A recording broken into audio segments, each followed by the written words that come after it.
오늘 이제 특목 자사 입시에 관련돼서 설명 진행할 건데요. 일단은 저를 소개해 드려야 되겠죠. 저는 지금 저기 S 빌딩에 거기 이제 중등관인데 이제 그랜드 슬램관으로 바꿀 겁니다, 이름을. 의대 자사 입시를 목표로 하는 그랜드 슬램에서 제가 거기서 지금 원감을 맡고 있고요. 그리고 현재 대치 입시 전체를 총괄하고 있는 컨설턴트 한승희입니다. 만나서 반갑습니다. 예.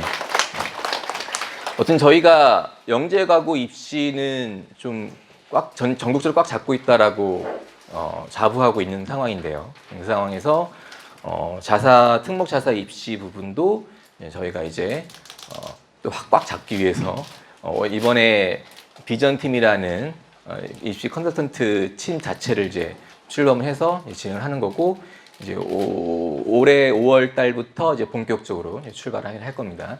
그리고 각 센터별로 이미 특목 자사 입시는 계속 진행하고 있었어요. 대치만 진행하지 않았었죠. 이쪽은 시장 자체가 워낙 영재 과고 쪽으로만 치우쳐져 있어 갖고서 그렇게 많이 관심을 갖지 않으시더라고요. 근데 이제 관심을 많이 갖게 되셨죠.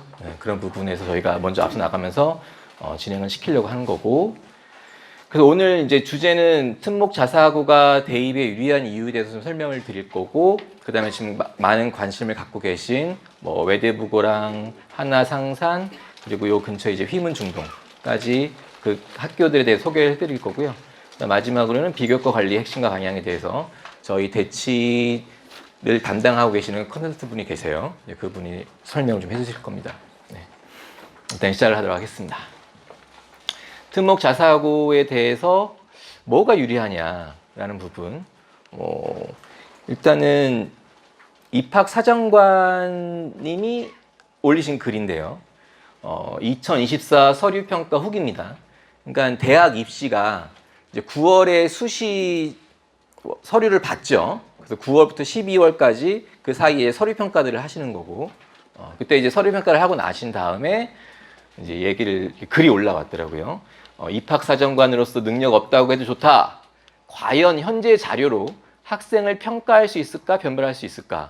올해에는 더 학생이 안 보이고 숫자와 이수 과목이 보였다. 이렇게 가면 안 된다라고 이제 글을 써주셨죠. 올해에는 더 학생이 안 보인다고 했습니다. 올해 대입에서 많이 바뀐 게 뭐죠? 특별히 바뀌었다는 거.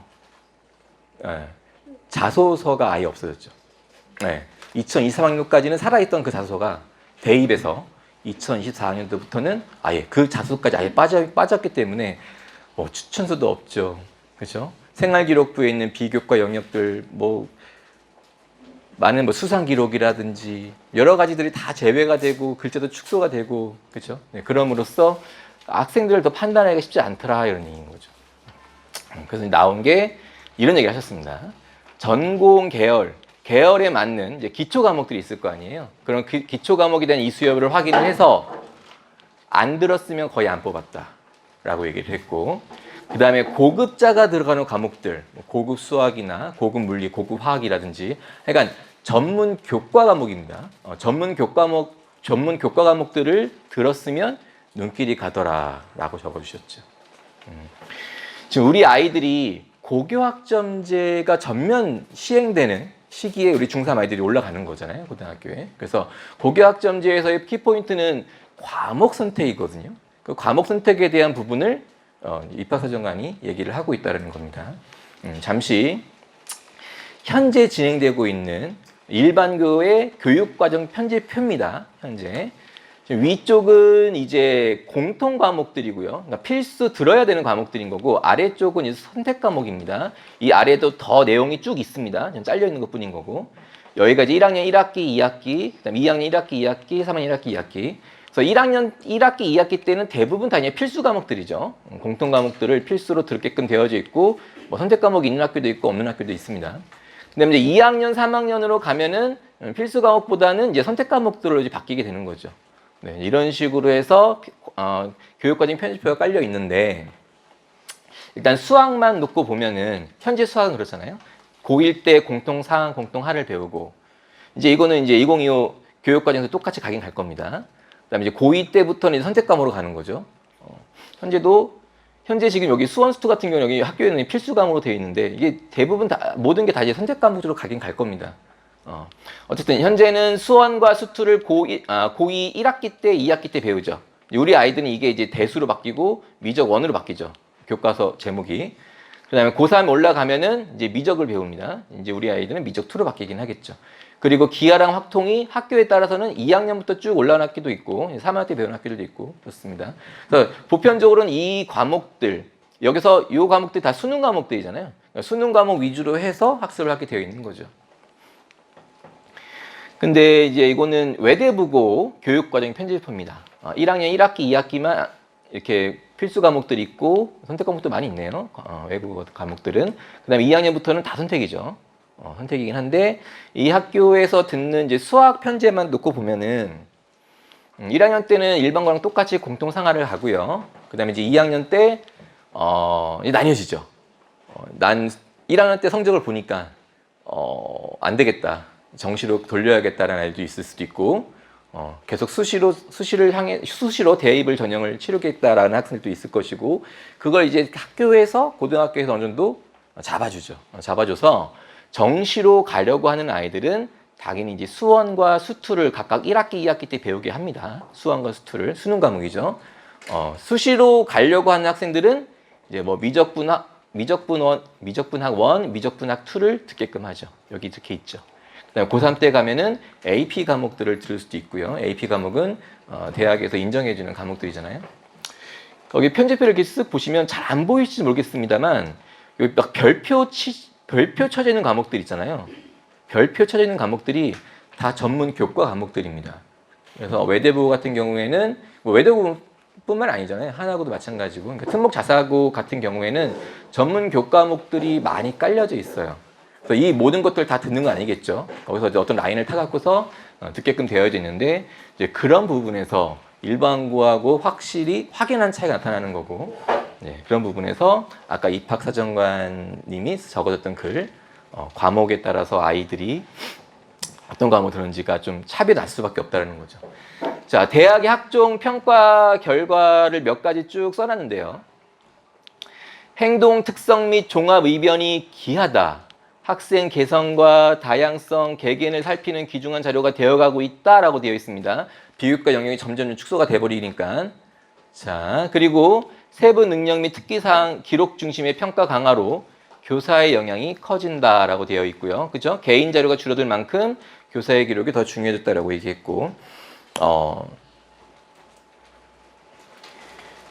일단은 자소서도 없어졌고요.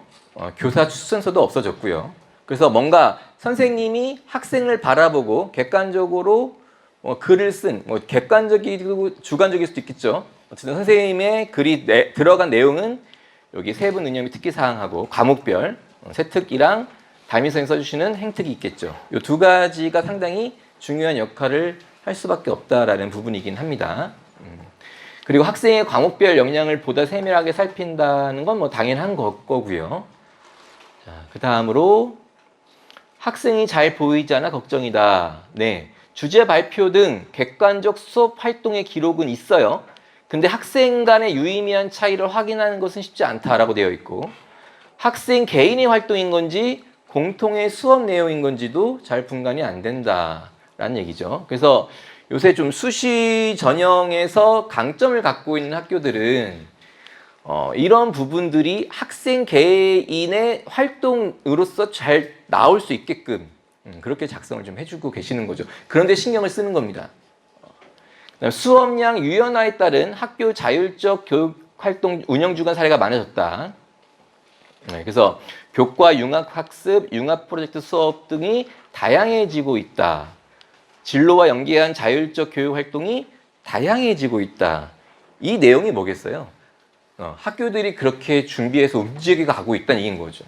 그러니까 수시에 좀 강점이 있는 학교인지 그렇지 않은 학교인지는 이런 부분들을 보면서 뭔가 융합 프로젝트라든지 교과 융합 학습들이 체계적으로 잘 시스템적으로 잘 갖춰져 있고 그게 정말로 잘 돌아가고 있는지 그런 부분들을 좀 확인할 필요가 있다는 얘기입니다. 그리고 학생의 과목 선택, 고교 교육과정 중심의 평가 강화로 학교의 영향이 커진다라고 되어져 있고요. 그 다음에 세부 능력 및 특기 사항의 독서 활동 기록하는 사례가 많아졌다. 이게 뭔가 많아졌다는 얘기는 학교도 이렇게 움직여 가고 있다는 얘기입니다.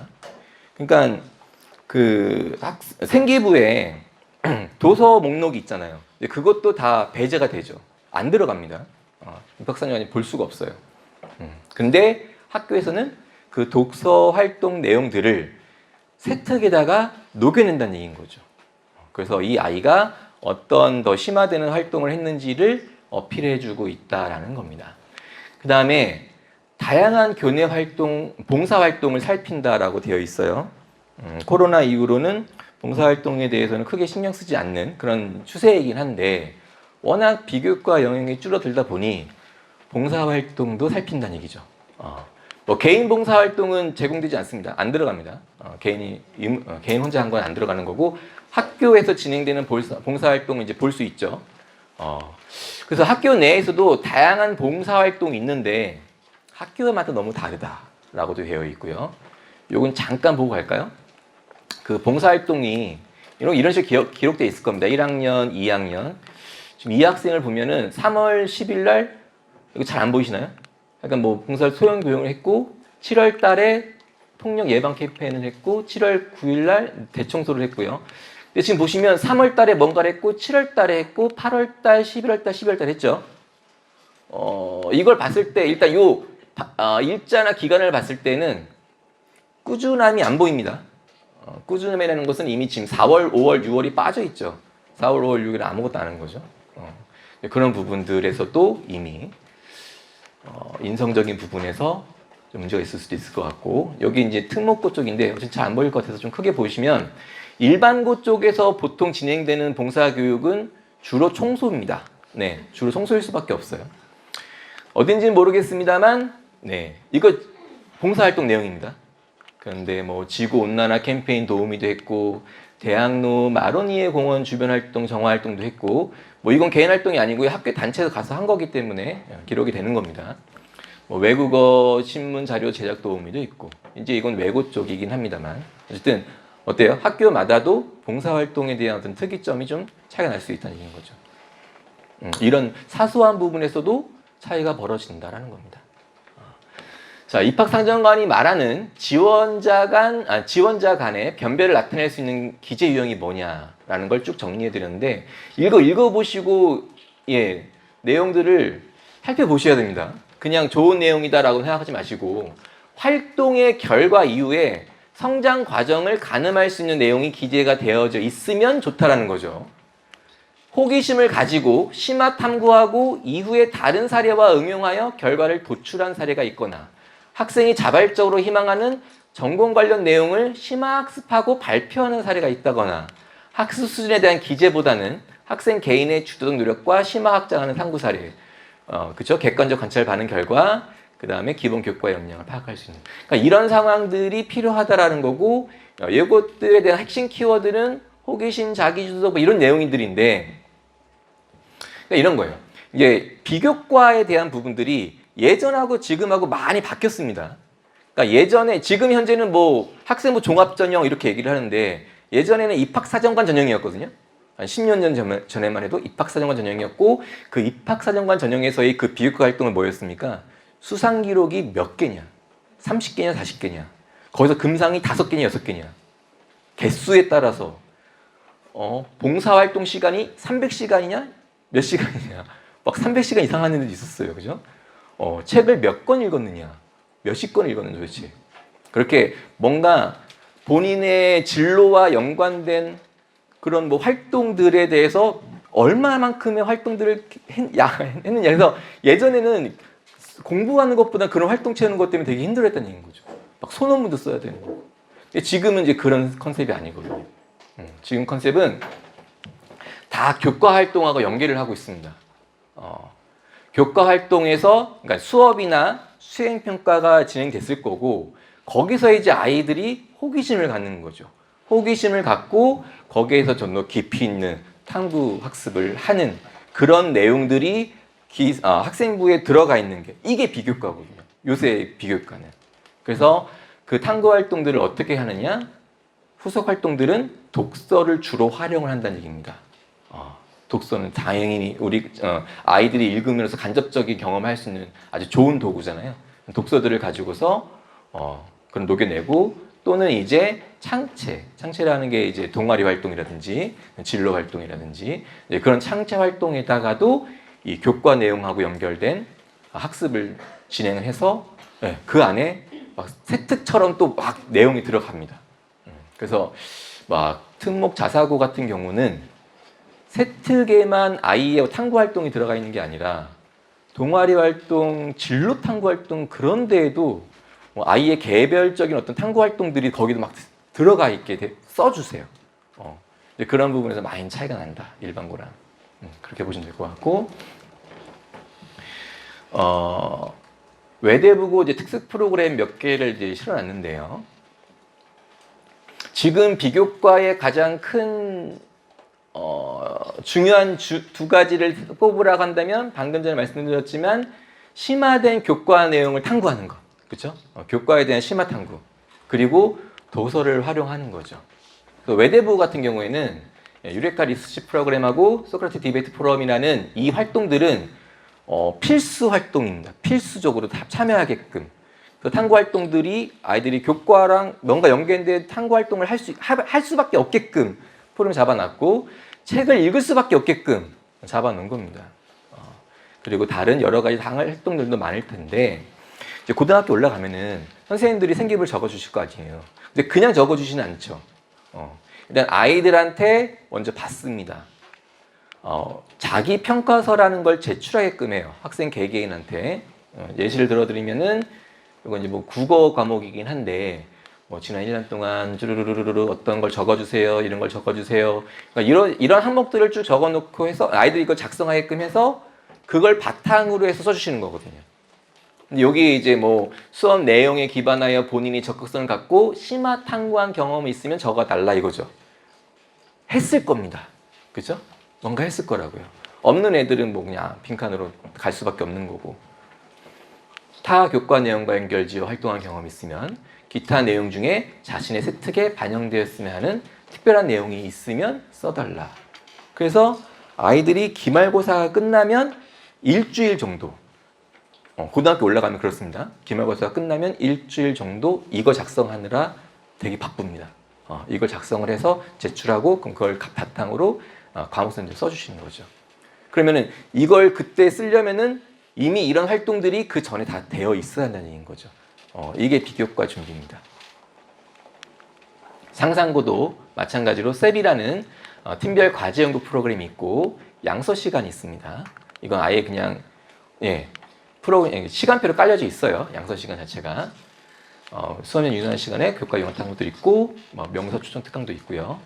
여기는 마찬가지로 자기 평가서 제출하는 건 뭐 일반고사 당연히 다 있습니다. 다 있고.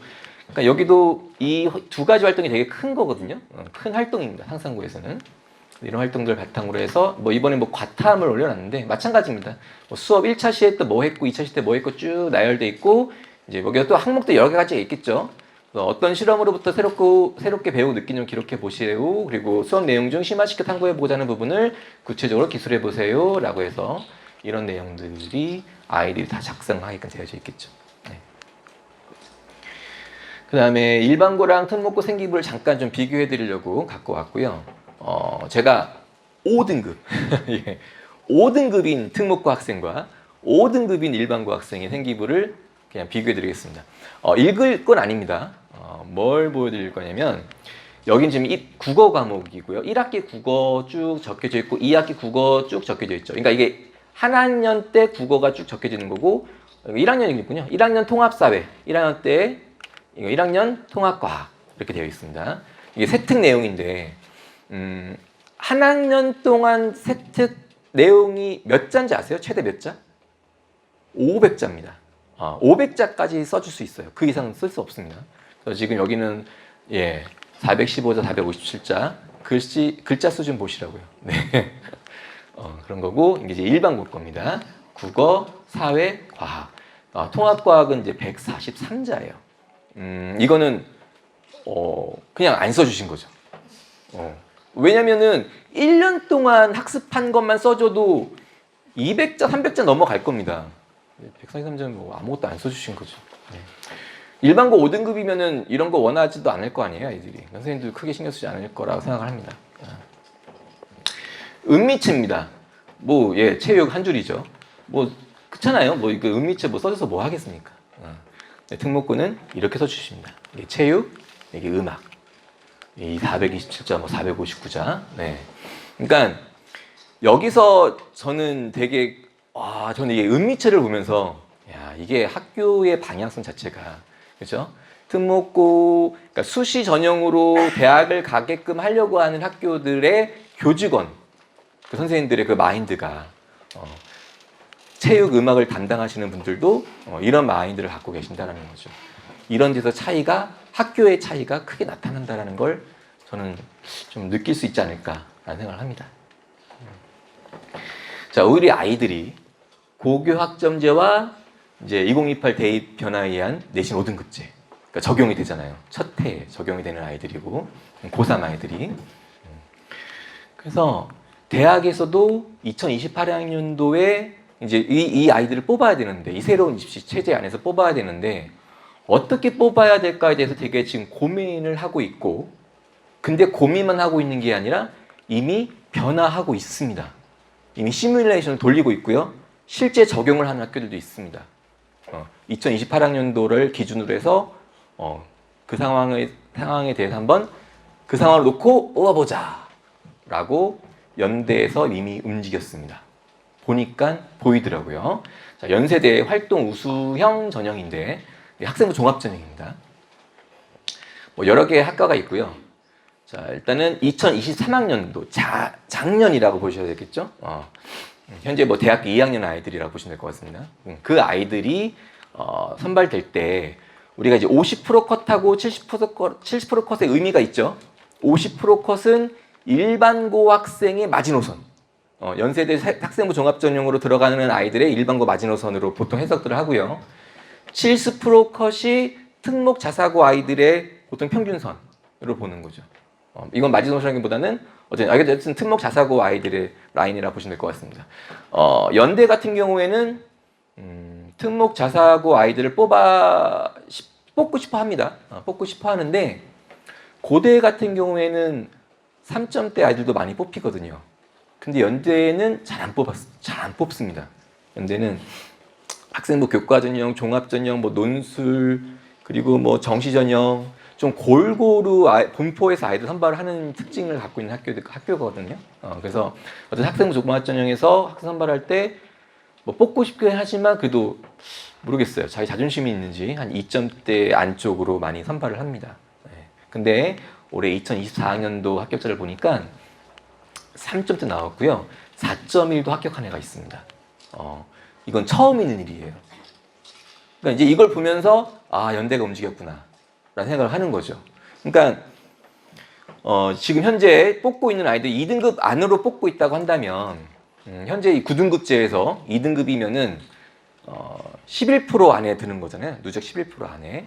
뭐 2등급 때 초반 정도 되면은 어쨌든 15%, 13%그 정도 선에서 이제 선발하고 있는 건데 내신 5등급제로 변화하게 되면은 1등급이 10%까지잖아요. 그럼 이제 연세대도 생각을 하겠죠. 특목 자사고 아이들을 몇 등급까지 인정을 해야 될까? 1등급까지만 인정해야 되나? 10%까지만? 그건 좀 아닌 것 같다. 그죠? 그럼 2등급까지 정도는 열어둬야 될 것 같은데 2등급까지면은 누적 34%입니다. 그럼 누적 34%면은 지금 현재 9등급제에서는 3등급까지가 22%거든요. 4등급 중반까지 들어갑니다. 34%면은. 그러니까 3, 4등급 정도, 그러니까 현재 9등급제에서는 3, 4등급까지는 나중에 2028에서는 2등급 선 안에 들어오는 아이들이기 때문에 거기까지는 열어놓고 한번 뽑아보자 라고 하지 않았냐는 얘기죠. 그랬으니까 이렇게 나왔을 거고. 그러면은 이렇게 뽑혔다는 얘기는 그 아이들이 정성평가에 대한 부분들이, 그러니까 비교과에 대한 부분들이 확실히 일반고 아이들에 비해서는 월등히 낮다라는 게 또 나타난다라는 걸 보여드릴 수 있을 것 같습니다. 자, 의대에도 관심을 많이 갖고 계실 테니까 아까 이제 의대에 대해서 한번 얘기를 해볼게요. 간단하게 얘기할 겁니다. 뭐 의대를 가는 길은 뭐 네 가지가 있죠. 수능 최저 등급을 충족하면서 엄청 높죠. 내신 성적으로 가는 학생부 교과 전형이 있고, 이 학생부 교과 전형 가려면은 내신이 한 1.4 정도 안에 들어야죠. 아무리 못해도 1.4 안에 들어야 학생부 교과 전형으로 지방 의대라도 갈 수 있을 겁니다. 내신하고 비교과, 생활기록 모두 다 합쳐서 평가받는 학생부 종합 전형이 있을 거고, 수능으로 가는 정시 방법이 정시 전형이 있을 거고, 논술로 가는 논술 전형이 있겠죠. 근데 보통 이제 N수생 같은 경우에는 주로 이제 정시 전형과 수련술 전형으로 대학을 갈 거고요. 재학생이 수도권에 있는 메이저 의대를 가려고 한다면은 가장 합리적인 전형은 학생부 종합 전형일 수밖에 없습니다. 그리고 재학생이 비수도권 의대를, 이것도 좀 재학생은 비수도권 재학생을 보는 게 나을 것 같은데요. 비수도권 재학생이 비수도권 의대를 가기 위한 합리적 전형은 학생부 교과 전형이겠죠. 지금 우리는 서울권에 살고 있으니까 서울에 있는 학생이 비수도권 의대를 가려고 한다. 그러기 위한 합리적인 방법은 이사 가는 거죠. 근데 지금은 이미 늦었고요, 그죠? 저희 아이들은 말도 안 되고. 그럼 우리 아이들이 비수도권 의대를 가기 위한 합리적인 전형은 정시입니다. 이쪽에서 비수도권을 가려면은 정시가 합리적인 거 수밖에 없는 것 같고요. 그래도 의대를 가려고 하는데 지방 의대를 일단 목표로 해서 준비하진 않을 거 아니에요?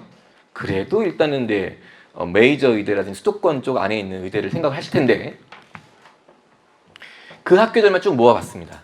그 학교만 쭉 모아놨고, 일단은 지금 의대 증원 2,000명이라는 그 숫자가 있는데, 그 2,000명이라는 숫자가 증원되기 전에 일단 인원수를 놓고 본다면 이 학교들이 총 1,033명을 선발을 했어요. 여기서 늘어나봤자 성균관대, 아주대, 가천대, 인하대가 늘어나고 그 외의 학교는 안 늘어나잖아요. 네. 그래서 좀 더 늘어나긴 하겠습니다만, 일단 저희가 가지고 있는 통계 자료를 갖고서 분석을 해드려야 되는 거니까, 이 1,033명 중에 수시로 611명, 정시로 419명을 선발을 합니다. 그럼 수시로 많이 뽑긴 하는데 그 수시 611명을 보시면 교과, 논술 몇 명 안 되죠. 다 종합입니다. 교과 전형, 논술 전형 몇 명 안 뽑습니다. 종합 전형으로 주로 뽑게 돼요. 그래서 종합 전형 457명 안에 들어가거나 아니면 정시 전형 419명 안에 들어가면 되는 거죠. 근데 많이 들어보셨겠지만 2020학년도부터 22학년도까지 3년간 전국의 의대 정시 합격자의 현황을 보니 N수생의 비율이 78%다라는 거죠. 2024학년도는 80% 넘어갔습니다. 정시 N수생 비율이 높은 학교가 1위 강원대가 거의 91.2%가 N수생이다라는 거고, 낮은, 그러니까 재학생이 가장 좀 많은 비율이 인하대가 좀 많았고 39%, 그러니까 40% 정도가 재학생이고 60%가 어쨌든 N수생이라는 얘기죠. 서울대도 30%, 70% 정도가 N수생이라는 거고, 올해 입시에서는 울산대 같은 경우는 정시에서 다 N수생이라더라고요. 재학생 한 명도 없고. 그러니까 이 N수생 비율을 80% 정도로 적용을 시키면 이 정시 419명 중에 80% 계산해 보세요. 네. 그럼 나머지 20%가 재학생이라는 거잖아요. 80명이다, 80명. 그러니까 이 1,033명 중에 재학생이 정시로 가는 인원이 88명이라는 얘기다. 80명 정도 된다는 얘기인 거죠. 그렇죠?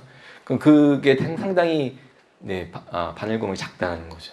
그러니까 어쨌든 의대를 가려면 재수를 할 수밖에 없다라는 거는 어쩔 수 없죠. 재수를 할 확률이 크다라는 거는 염두에 두시긴 하셔야 되지만, 처음부터 우리 아이 재수시켜서 의대 보내야지? 라는 생각 안 하시잖아요. 그렇죠? 네, 그러려면 일단은 학생부 종합 전형 쪽으로 해서 생각을 하시는 게 맞을 거고, 그럼 학생부 종합 전형으로 메이저 의대, 서울권, 수도권 의대를 보내기 위해서는 그 비교과 내용들이 잘 녹여져 있어야 되는 거겠죠. 그런 것을 잘 해주는 학교들이 특목자사고일 수밖에 없다라는 겁니다.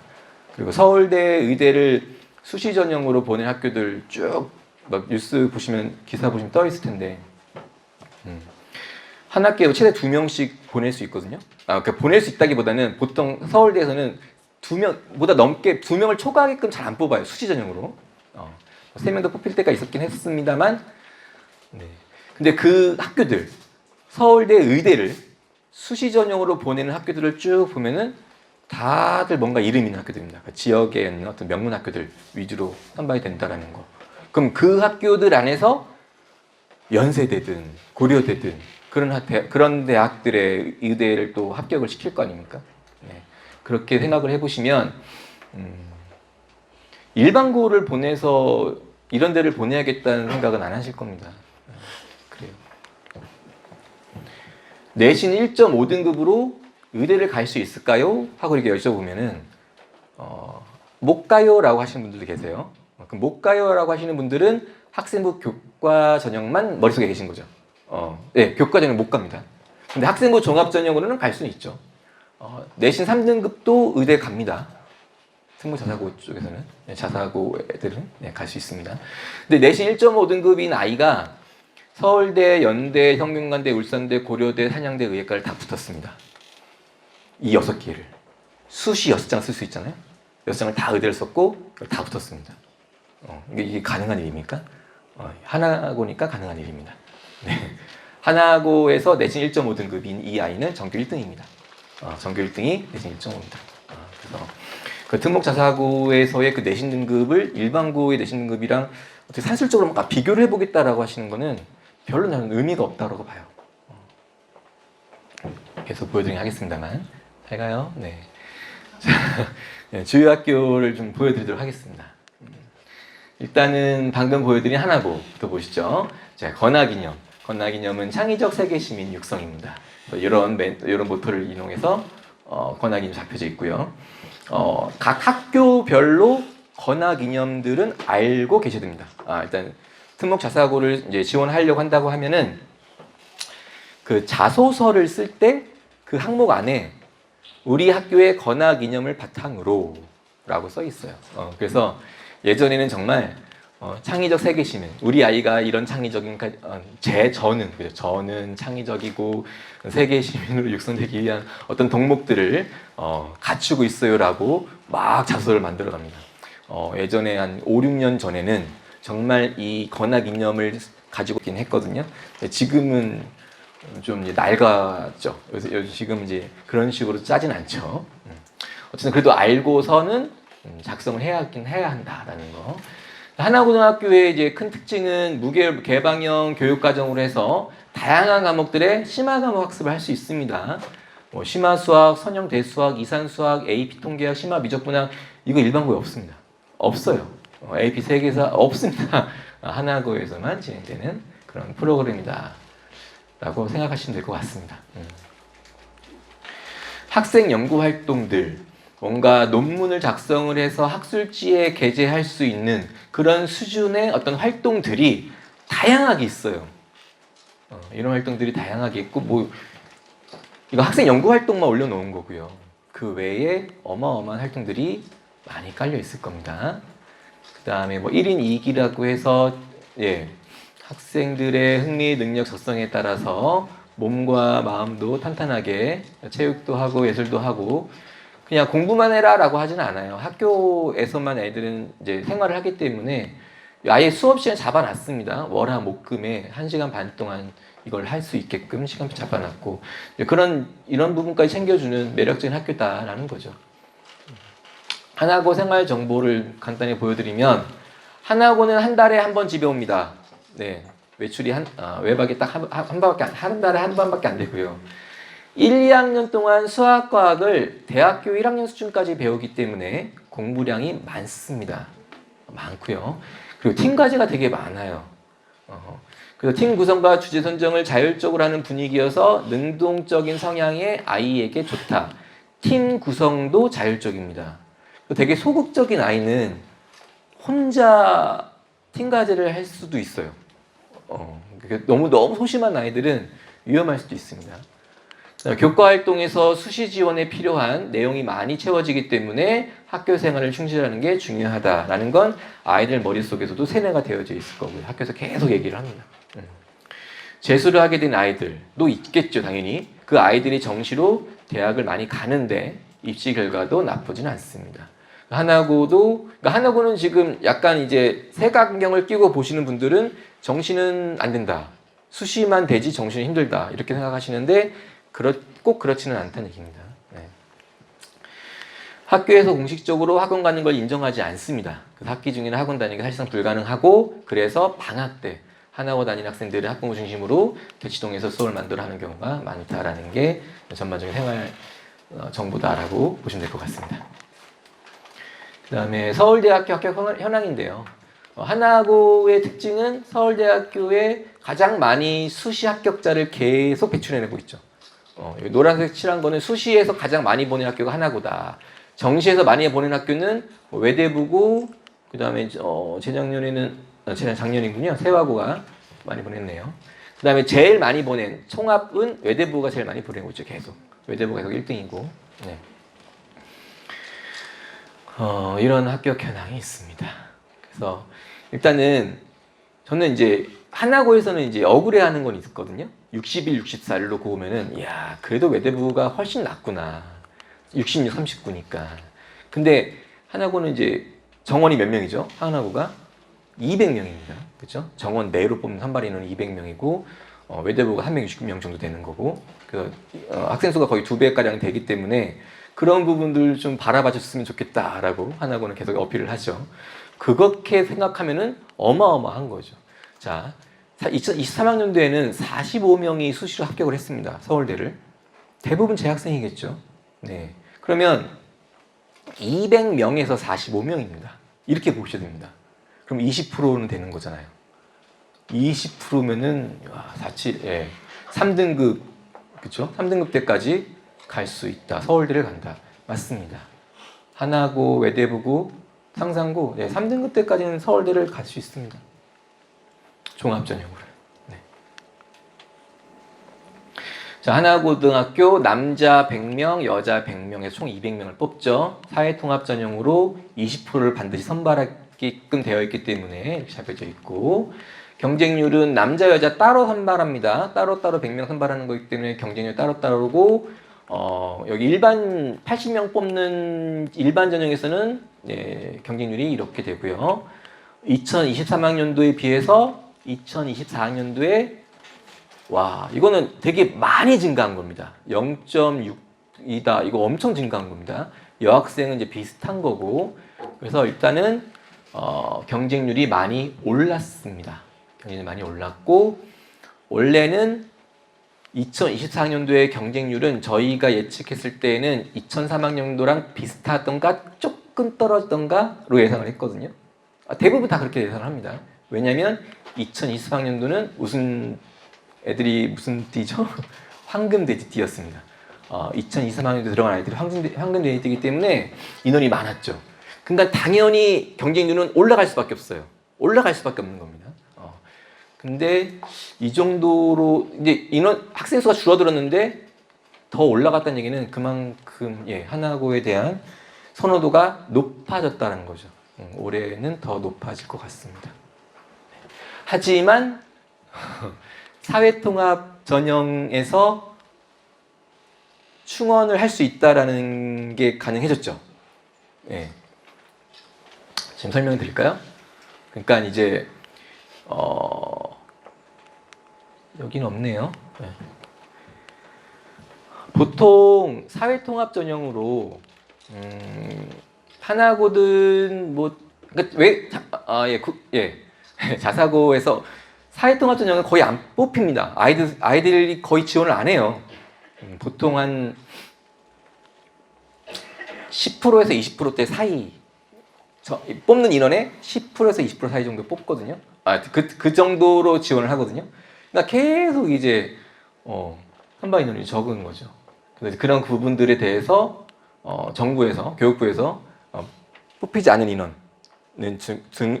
뽑히지 않은 인원 중에 50%를 일반 전형으로 뽑을 수 있게끔 해주겠다라고 했죠. 그거는 이따 다시 숫자로 말씀드릴게요. 뒤쪽에 가서. 자, 내신 반영은 국영수가사 5과목만 들어갑니다. 2학년 1학기부터 3학년 2학기까지. 그러니까 1학년 때 시험을 보는 학교들도 있거든요. 1학년 때 시험을 봤어도 어차피 그건 성적 들어가지 않습니다. 2학년부터만 들어가고요. 그래서 사회 역사를 동시에 수강했을 때는 사회를 먼저 적용하는 상황이고요. 하나고는 뭐 비율 이렇게 있는데 뭐 비율 아무 의미가 없죠. 어차피 다 올 A여야 합격을 하는 거니까 1단계 통과를 하는 거니까. 자소서는 네, 여기 있는 항목들을 총 1,500자 이내로 적어줘야 되는 거고 면접 방식과 20체크 포인트. 자, 면접은 어쨌든 자소서를 잘 써야 됩니다. 자소서를 바탕으로 해서 면접을 하게 되어 있는데 면접 시간은 이제 15분 내외고요. 면접 문제는 뭐 5개에서 10개 되어 있지만 꼬리 질문까지 합치면은 뭐 거의 20개 이상 된다고 보시면 될 것 같아요. 자기소개서와 생기부 그리고 그 외에 아무런 이 아이랑 관련이 없는 그런 항목들까지도 질문이 나옵니다. 네. 그리고 면접 외에도 별도의 체력검사, 민사고처럼 체력검사가 있고요. 어쨌든 하나고는 면접 자체가 이제 꼬리 질문을 이어가는 좀 압박형 면접이다라고 얘기를 많이 들으셨을 것 같습니다. 생기부에서 다양한 질문을 많이 진행을 하고 정말 뜬금없이 이런저런 얘기들을 많이 하세요. 그래서 좀 아이가 그러니까 입학사정관님이 궁금해하는 부분들을 계속 물어보거든요. 본인이 이해할 때까지. 네, 그래서 아이가 자소서에 쓴 내용들은 본인 걸로 확실하게 잘 만들려고 노력을 해야 되는 겁니다. 이런 부분들에 대해서 계속 연습을 시키는 거고. 네. 그다음 이제 외대부고요. 외대부어 권학 이념은 창의 융합 교육을 위한 통한 새 유형 인재 양성입니다. 뭐 인성, 창의성, 자율성, 뭐 요것들을 이제 또 모토로 해서 또 자소를 만들어 가긴 하겠죠. 처음에는. 네. 용해대 창의성 중심 프로그램 아까 위에서 보여드렸어요. 뭐 소디포다든지 유리프 보여드렸었고 여러 가지 이제 프로그램들이 있다라는 거죠. 독서 토론, 교과 내용 탐구, 네. 그다음에 뭐 자율성 인성 중심 프로그램도 있고요. 여기도 뭐 1인 1기 당연히 또 있습니다. 여러 가지 다양한 여기 뭐 다 실어놓지 않았습니다. 다양한 활동들이 잘 운영되고 있다. 그래서 외대부고에서 서울대 학종으로 합격한 아이들의 내신 성적과 합격과입니다. 내신 성적 3.5인 아이가 서울대 간호대학에, 3.7인 아이가 경제학부에, 뭐 3.7인 아이가 자유전공학부에, 그렇죠? 이쪽은 문과, 이쪽은 어쨌든 그래서 3등급대 정도까지는 하나고도 그렇고 외대부고도 그렇고 서울대를 학종으로 합격할 수 있다는 걸 정확히 이제 보실 수 있을 것 같아요.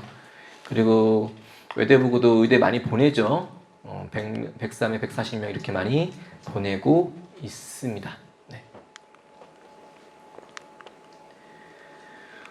외대부고는 전체 350명을 선발을 하고 있는데 전국 단위와 지역 단위로 선발을 하고 있고요. 상하이통합전형도 있고 어쨌든 경쟁률은 저희는 이제 전국에서 선발하고 있는 일반 전형 경쟁률만 볼 수밖에 없는 거죠. 2.43, 2.87, 3.60에서 약간 좀 떨어졌죠. 3.24로. 떨어졌으니까 관심이 없어졌구나가 아니라 학생 수가 줄었기 때문에 이건 당연한 겁니다. 당연한 거라고 생각하시면 될 것 같고 하나고가 좀 선호도가 높아졌다라고 생각하시면 될 것 같습니다. 어쨌든 외대부고는 아직도 뭐 상당히 제일 인기가 많은 학교죠. 국영수가사 5과목에 대한 내신 성적이 반영이 되고 여기는 사회와 역사를 동시에 수강한다면 선택할 수 있어요. 아까 하나고는 무조건 사회 우선인데 외대부고는 선택할 수 있다는 어떤 차이점이 있긴 있습니다. 어쨌든 뭐 하나고도 그렇고 외대부고도 그렇고 전국 단위 자사고는 단계별로 선발하고 있죠. 1단계에서 이 내신 성적하고 출결로 그죠? 내신 성적과 출결 성적을 가지고서 1단계를 2배 선발합니다. 2배 선발을 하고 근데 외대부고나 하나고는 그냥 올 A여야 한다라는 것만 생각하시면 될 것 같습니다. 그리고 출결도 미인정 결석이 하루라도 있으면 당연히 떨어지겠죠. 다 동점자일 겁니다. 올 A고 미인정 결석 하루도 없는 아이들. 미인정 지각이나 조퇴는 2개까지는 괜찮습니다. 미인정 지각 조퇴를 합쳐서 3개가 되는 순간 미인정 결석 하루로 바뀌기 때문에 감점이 당할 수밖에 없기 때문에 1단계 통과가 안 됩니다. 무조건 안 된다 보시면 될 것 같습니다. 자소서는 똑같이 1,500자고요. 면접 방식은 뭐 하나고처럼 15분 내외로 진행이 되고 문제가 3개가 주어집니다. 그리고 각각의 그러니까 면접관이 3분이 계시는데 한 분당 문제 하나씩 만들어 갖고 오시는 거예요. 그래서 한 분이 질문 하나를 만들어서 이제 면접을 보는 거죠. 그리고 그 아이가 대답을 하게 되면 한 4분 정도 아이가 대답을 하는 거거든요. 면접 하나에 질문 하나에 4분 정도 계속 얘기를 하고 그리고 이제 추가 질문이 있는 분들은 추가 질문을 하시고 없는 분들은 넘어가시고 그렇게 하신다고 보면 될 것 같습니다.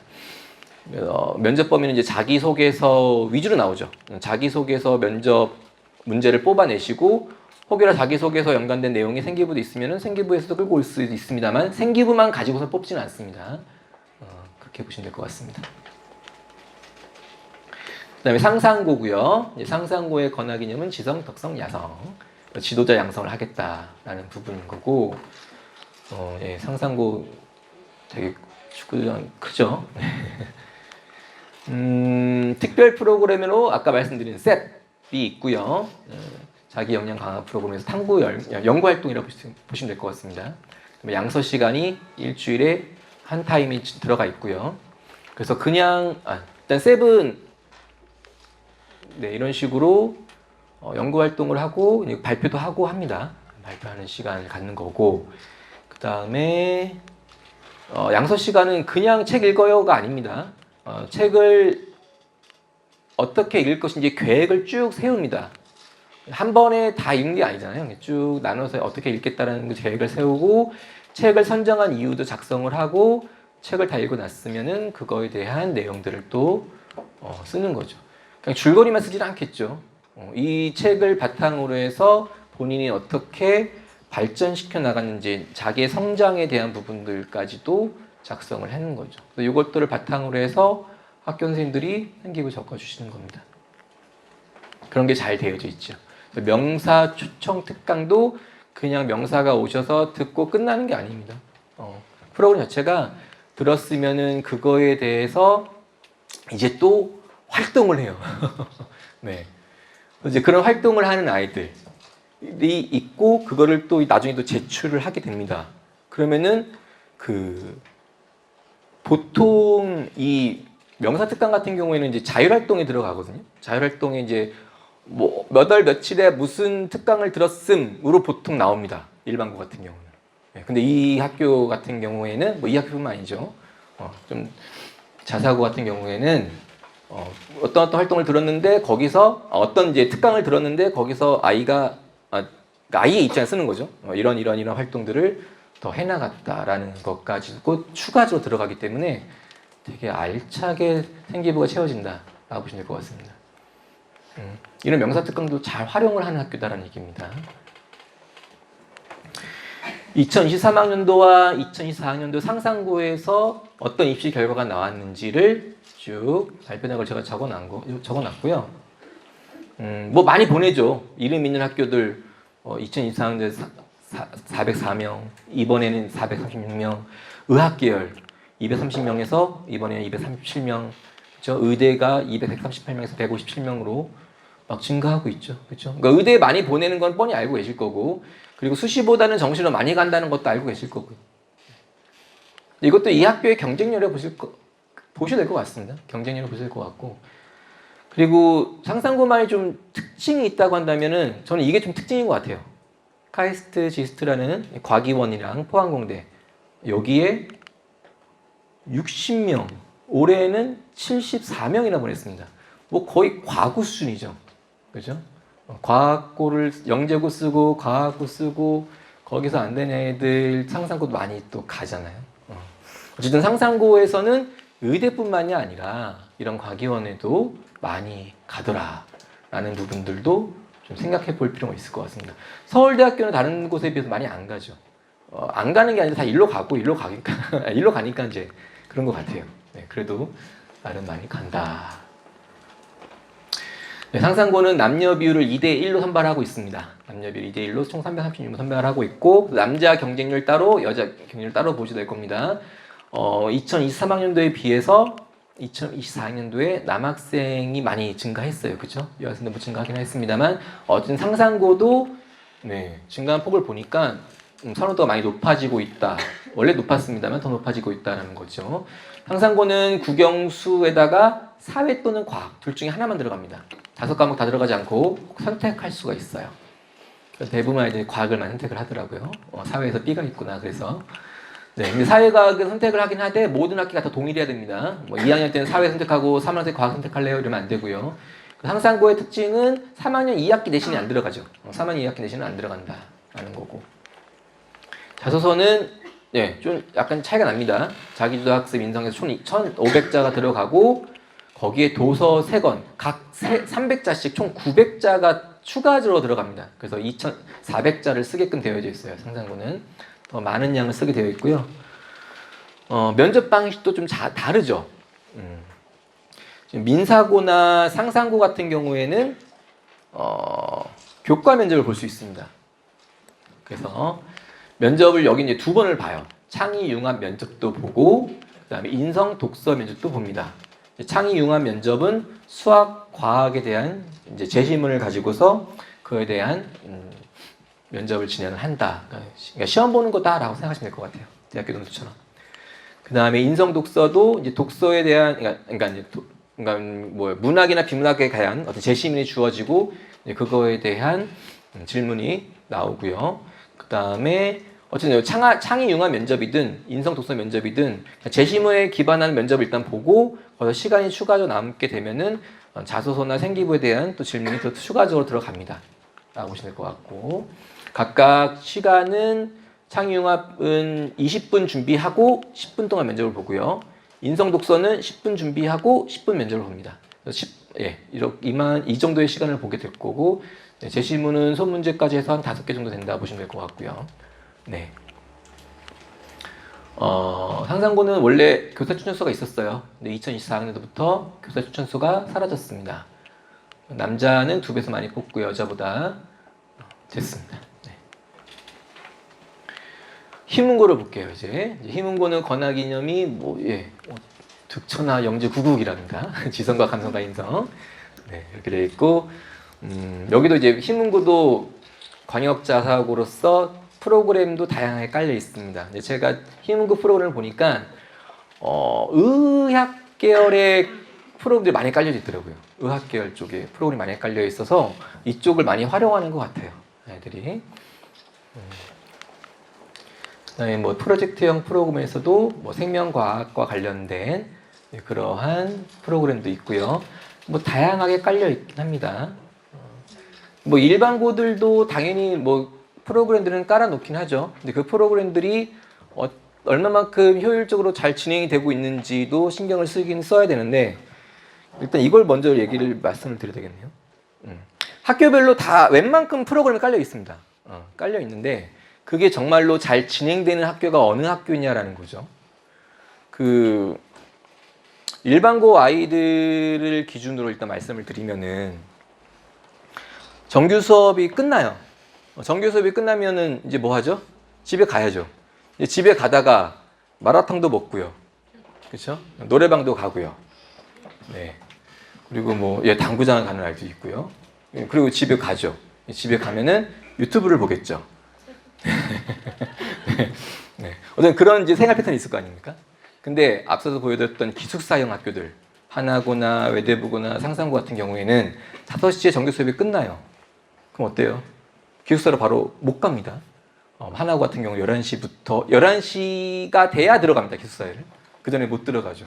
그럼 뭐예요? 못 나가잖아요. 밖으로.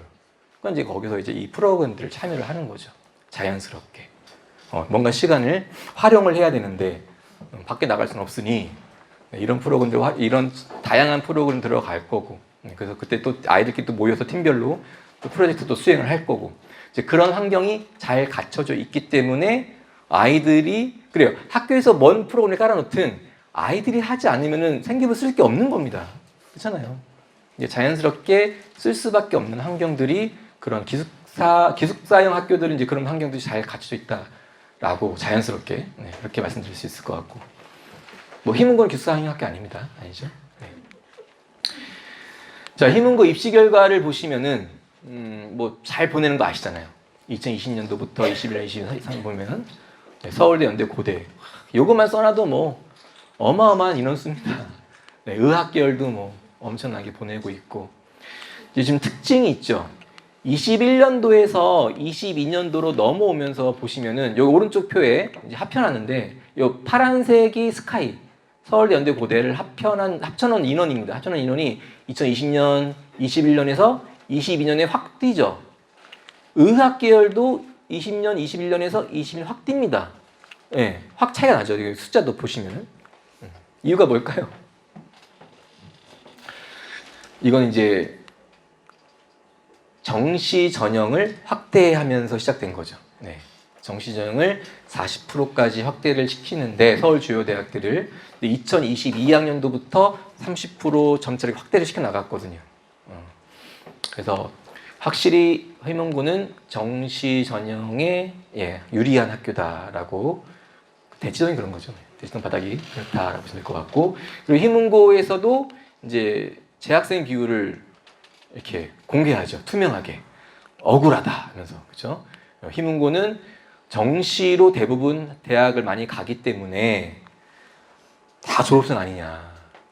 그러니까 이제 다 억울한 거죠. 학교에서는. 그래서 투명하게 계속 공개를 하고 있습니다. 아닙니다 하면서.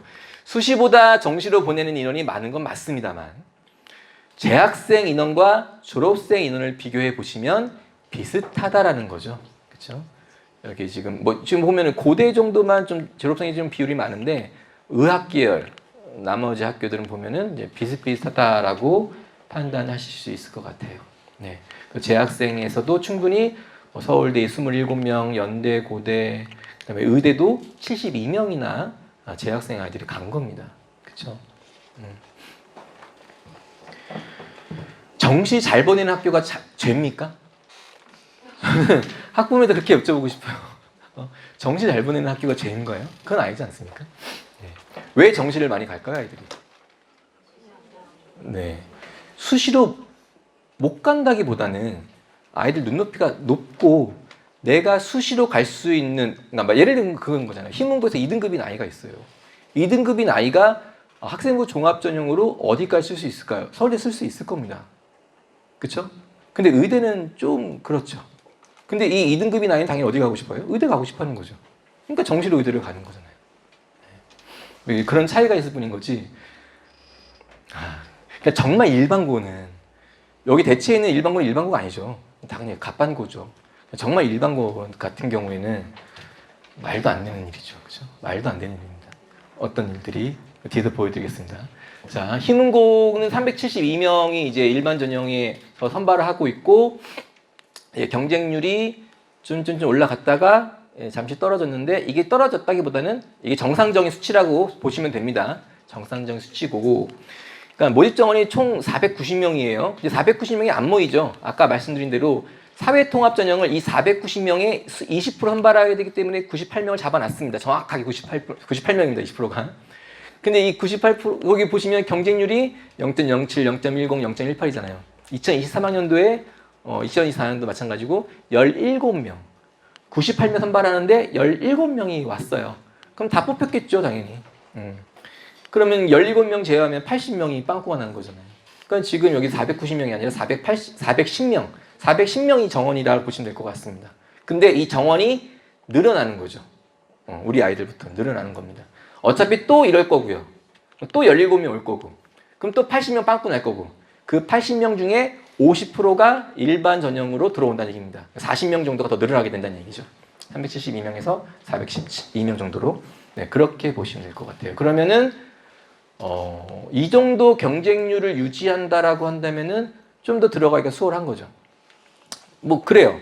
그러니까 뭐 예를 들어서 단대부고와 희문고를 가지고서 고민을 하고 계십니다. 난 단대부고 아니면 희문고 둘 중에 한 군데를 보내고 싶어. 그럼 어디가 더 들어갈 수 있는 확률이 높을까? 라는 걸 생각하는 게 맞잖아요. 그죠? 그러니까 희문고든 단대부고든 어쨌든 상위 계열의 대학 들어가는 입학 비율은 도찐개찐 어쨌든 다 좋습니다. 다 좋기 때문에 위치, 우리 집이 어디냐에 따라서 그런 결정을 할 수도 있는 거고, 그리고 단대부고는 어쨌든 일반고고, 희문고는 자사고기 때문에 일단 돈이 들어가죠. 희문고는. 단대부고는 돈이 안 들어가죠. 아시나요? 네. 그래서 고교 교육까지는 무료잖아요. 그래서 그런 차이도 있을 수도 있고, 그리고 꼭 둘 중에 어딘가는 보내고 싶어요. 그러면 어디가 더 합격할 확률이 높을까요? 네, 제가 봤을 땐 희문고라고 생각이 듭니다. 일단은 희문고는 어쨌든 요거잖아요, 그죠? 그 단대국어를 만약에 쓴다고 한다면은 나중에 이제 저희가 가을쯤에서 이제 고등학교 진학에 대한 부분에서 설명을 또 할 수 있을 겁니다만, 1단계 전형, 2단계 전형 있잖아요. 서울에 있는 고등학교를 들어가기 위해서 1단계 전형에 2개 학교를 쓰고 2단계 전형에 2개 학교를 쓰고 그렇게 되어 있는데, 만약에 희문고를 쓰고, 네, 희문고도 괜찮고 단대국어도 괜찮다고 생각한다면은 저는 그러니까 일단은 희문고를 쓸 것 같아요. 희문고 써놓고 그 다음에 그러면 이제 1단계에서 1단계에서는 못 쓰는 거잖아요. 1단계는 못 쓰고 이제 1단계에서 몇 프로 뽑죠? 20% 뽑잖아요. 20%. 20% 안에 들어갈 확률은 이것보다 훨씬 높을 겁니다. 1.41이라는 저 경쟁률보다는 더 높을 거라고요. 그 정도는 포기해도 괜찮지 않을까. 그래서 일단은 희문고 쓰고, 만약에 될 겁니다만, 만약에 안 돼서, 그럼 그 다음에 이제 그 2단계에 쓴 단대북을 썼다고 한다면 2단계에서는 어쨌든 40%를 선발하게 되어 있고, 그럼 1단계 20%, 2단계 40% 합쳐서 60%잖아요. 그 60%에서 20%만을 포기하는 거거든요. 서울 지역에서는 자사고를 쓰는 게 그렇게 큰 위험 요소는 아닙니다. 이제 경기권만 가도 자사고를 쓰는 게 되게 정말 위험한 요소거든요. 자사고를 쓰는 순간 내가 아무리 단대북을 가고 싶어도 못 갑니다. 예를 들어서 경기도에 어떤 단대부호 같은 학교가 있다고 했을 때 일지망에 특목 자사고를 썼어요.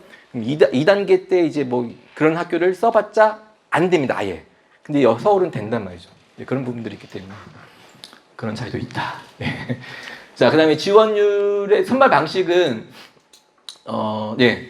어쨌든 지금 150%를 초과하게 되면, 그러니까 1.5배수죠. 1.5배수를 초과하게 되면은 일단 추첨으로 1.5배수를 딱 정원을 일단 뽑죠. 1.5배수를 뽑고 1단계에서 뽑고 그 다음에 그 안에서 면접을 보게 되어 있다는 겁니다.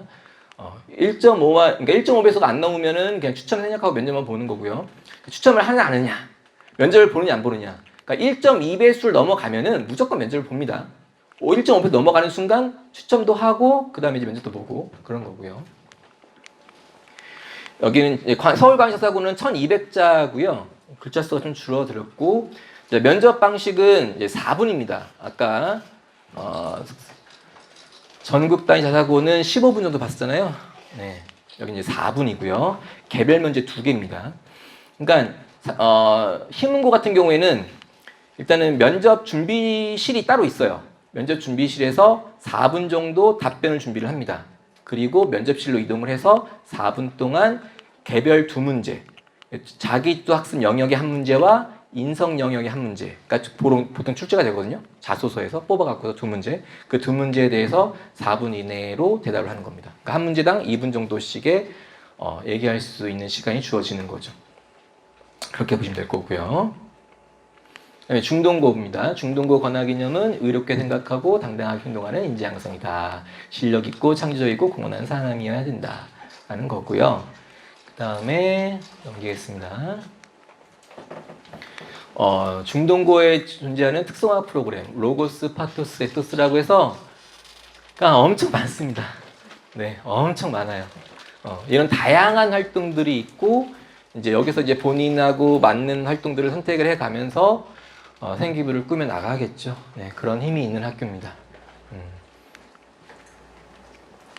2023학년도 합격자 분포인데 2022년도, 2023학년도. 그러니까 이걸 보시면은 대충 이제 희문고랑 중동고에서 대학을 어떻게 보내고 있느냐가 어느 정도 감을 잡으실 수 있을 것 같아요. 이제 비슷하다 보시면 될 겁니다. 비슷할 거고 2022학년도에는 내신 1.08, 여기는 1.0. 이거 보시면은 이게 뭔지 아시죠?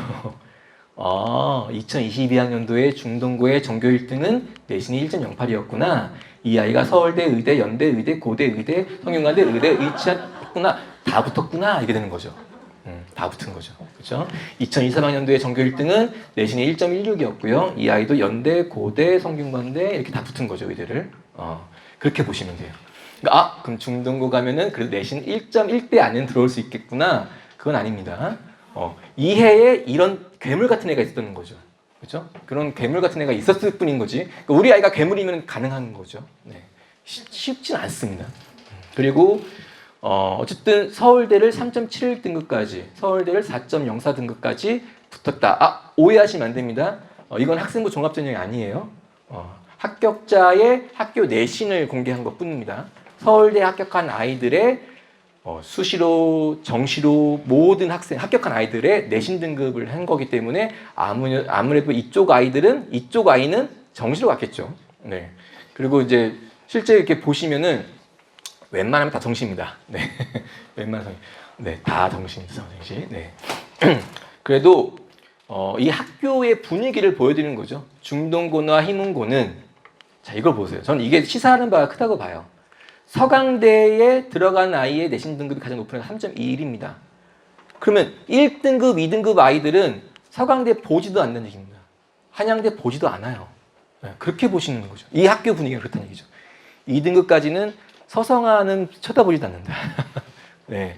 3등급 정도 됐을 때 수시로 서성한 써보고 뭐 이런 거죠. 그죠? 정시도 써보고 뭐 이런 상황인 거고 그렇습니다. 네. 그런 학교 분위기를 볼 수 있다.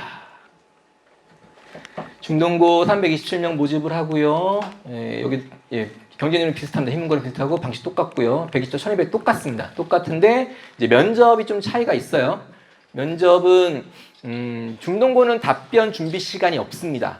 답변 준비 시간이 없고 문제 수는 4문제입니다. 그리고 공통 문제가 있어요. 공통 문제 2문제랑 자소서에 뽑아놓은 개별 문제 2문제, 총 4문제고 공통 문제는 주로 중동고에 지원한 동기가 뭐냐, 아니면 어떤 갈등 상황을 제시하고 거기서 넌 어떻게 행동을 할래, 뭐 이런 인성과 연결되는 그런 문제들이 보통 공통 문제로 많이 나온다라고 보시면 될 것 같고, 그래서 4문제를 5분 이내로 보는 거니까 한 문제에 1분 정도의 답변을 할 수 있으면 된다라고 보시면 될 것 같습니다. 네, 저는 여기까지고요. 그 다음에 세 번째 비교과 관리 핵심과 방향은 저희 대치를 담당하고 계신 정채진 컨설턴트 분께서 설명해 드릴 겁니다. 지금 시간이 조금 지나가지고 저는 좀 빠르게 훑을 건데요. 1부에서 이제 원감님께서 각 학교마다 어떤 것이 특장점이 있는지, 그리고 어떤 게 고입을 준비할 때 좀 핵심적인 건지 얘기를 드렸다면, 저는 조금 그런 좀 딱딱한 요강 얘기 말고요.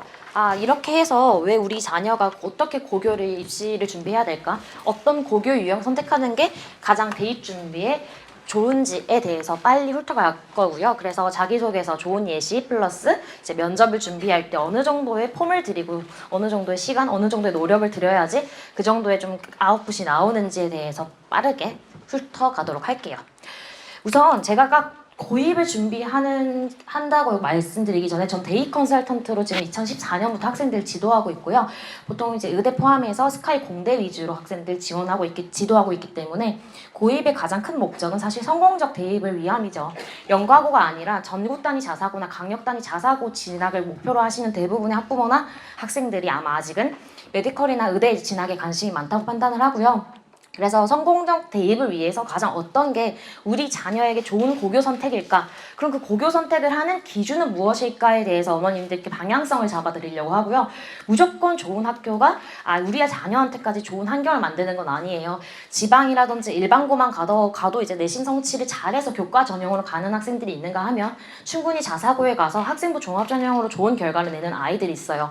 헷갈리실 법하니까 그런 전국 단위 자사고든 강력 자사고든 지역 일반고든 그 차이를 어떻게 대입해서 살펴보길래 고교 블라인드를 아무리 한다 해도 좋은 학교에서 수많은 합격자가 나오는지 그거를 딱 먼저 살펴봐 드리려고 합니다. 어머님들께 딱 2가지를 보여드리려고 해요. A 학생이랑 B 학생이 있어요. 사진 찍으시면 안 돼요. 개인정보라서 사진 찍으시면 안 되고요. 고등학생들의 실제로 생기부고요. 고려대 의예과 1차 합격자 2학생을 제가 데리고 왔어요. 그냥 어머님들이랑 아버님들은 지금 현재 우리 중학생 자녀 생기부밖에 보지 못했기 때문에 어떤 성적표가 더 좋은 성적일까에 대한 기준이 없거든요. 근데 한번 그냥 추상적으로 봤을 때 A는 전체 평균이 2.6이에요. 2학년 평균이 2.0이고요. B는 전체 평균이 1.7이고 2학년 평균 1.57이에요. 이 2학생 중에 한 명은 최종 합격을 했고요. 한 명은 최종 합격을 못했습니다. 합격 요인에는 성적 외에 다른 것도 있겠지만요. 그래도 제가 학교 입장에서 대입에서는 이런 것들이 성적을 중요하게 판단하는 기준이 된다라는 걸 말씀드리려고 하거든요.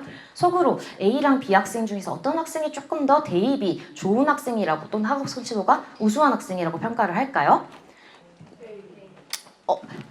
A라고 생각하시는 분들이 아마 60, 70% 되실 거고 B라고 생각하시는 분들이 한 30, 10%될 거예요. 그래서 이 A 학교는 저희가 아는 전국 단위 자사고 탑3 중에 한 학교 학생이고요. B는 저희가 알고 있는 지금 강남 8학군에 있는 남학생이 다니고 있는 광역 단위 자사고 중에 하나입니다.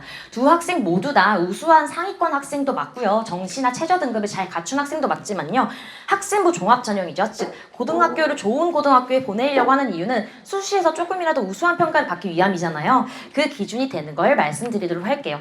물론 B 학생 또한 우리나라에서 최고 가라 하는 학교에 다니고 거기서 우수한 학생이기 때문에 성적표가 우수하게 되어 있습니다. 3등급짜리가 있어도요. 원점수를 보면은 화법과 작문이랑 영어에서 90점대 초반을 원점수를 받았음에도 불구하고 등급이 3등급대를 받은 걸 알 수 있죠. 평균 점수를 보면 대부분 점수가 7, 80점대. 그러니까 저 학교에 재학 중인 360명 중에 상당수 학생들이 우수한 수준을 이루고 있구나 정도로 파악할 수 있고요. 그게 지방 일반고로 갈수록 평균 점수가 4, 50점대로 떨어지고 표준 편차가 20점대로 늘어나요. 그런 학교에 비해서 이 광역단위 자사고나 8학군, 대치, 강남, 서초 쪽에 있는 학생들은 생기부가 더 조밀하게 형성돼 있다 보시면 되고요.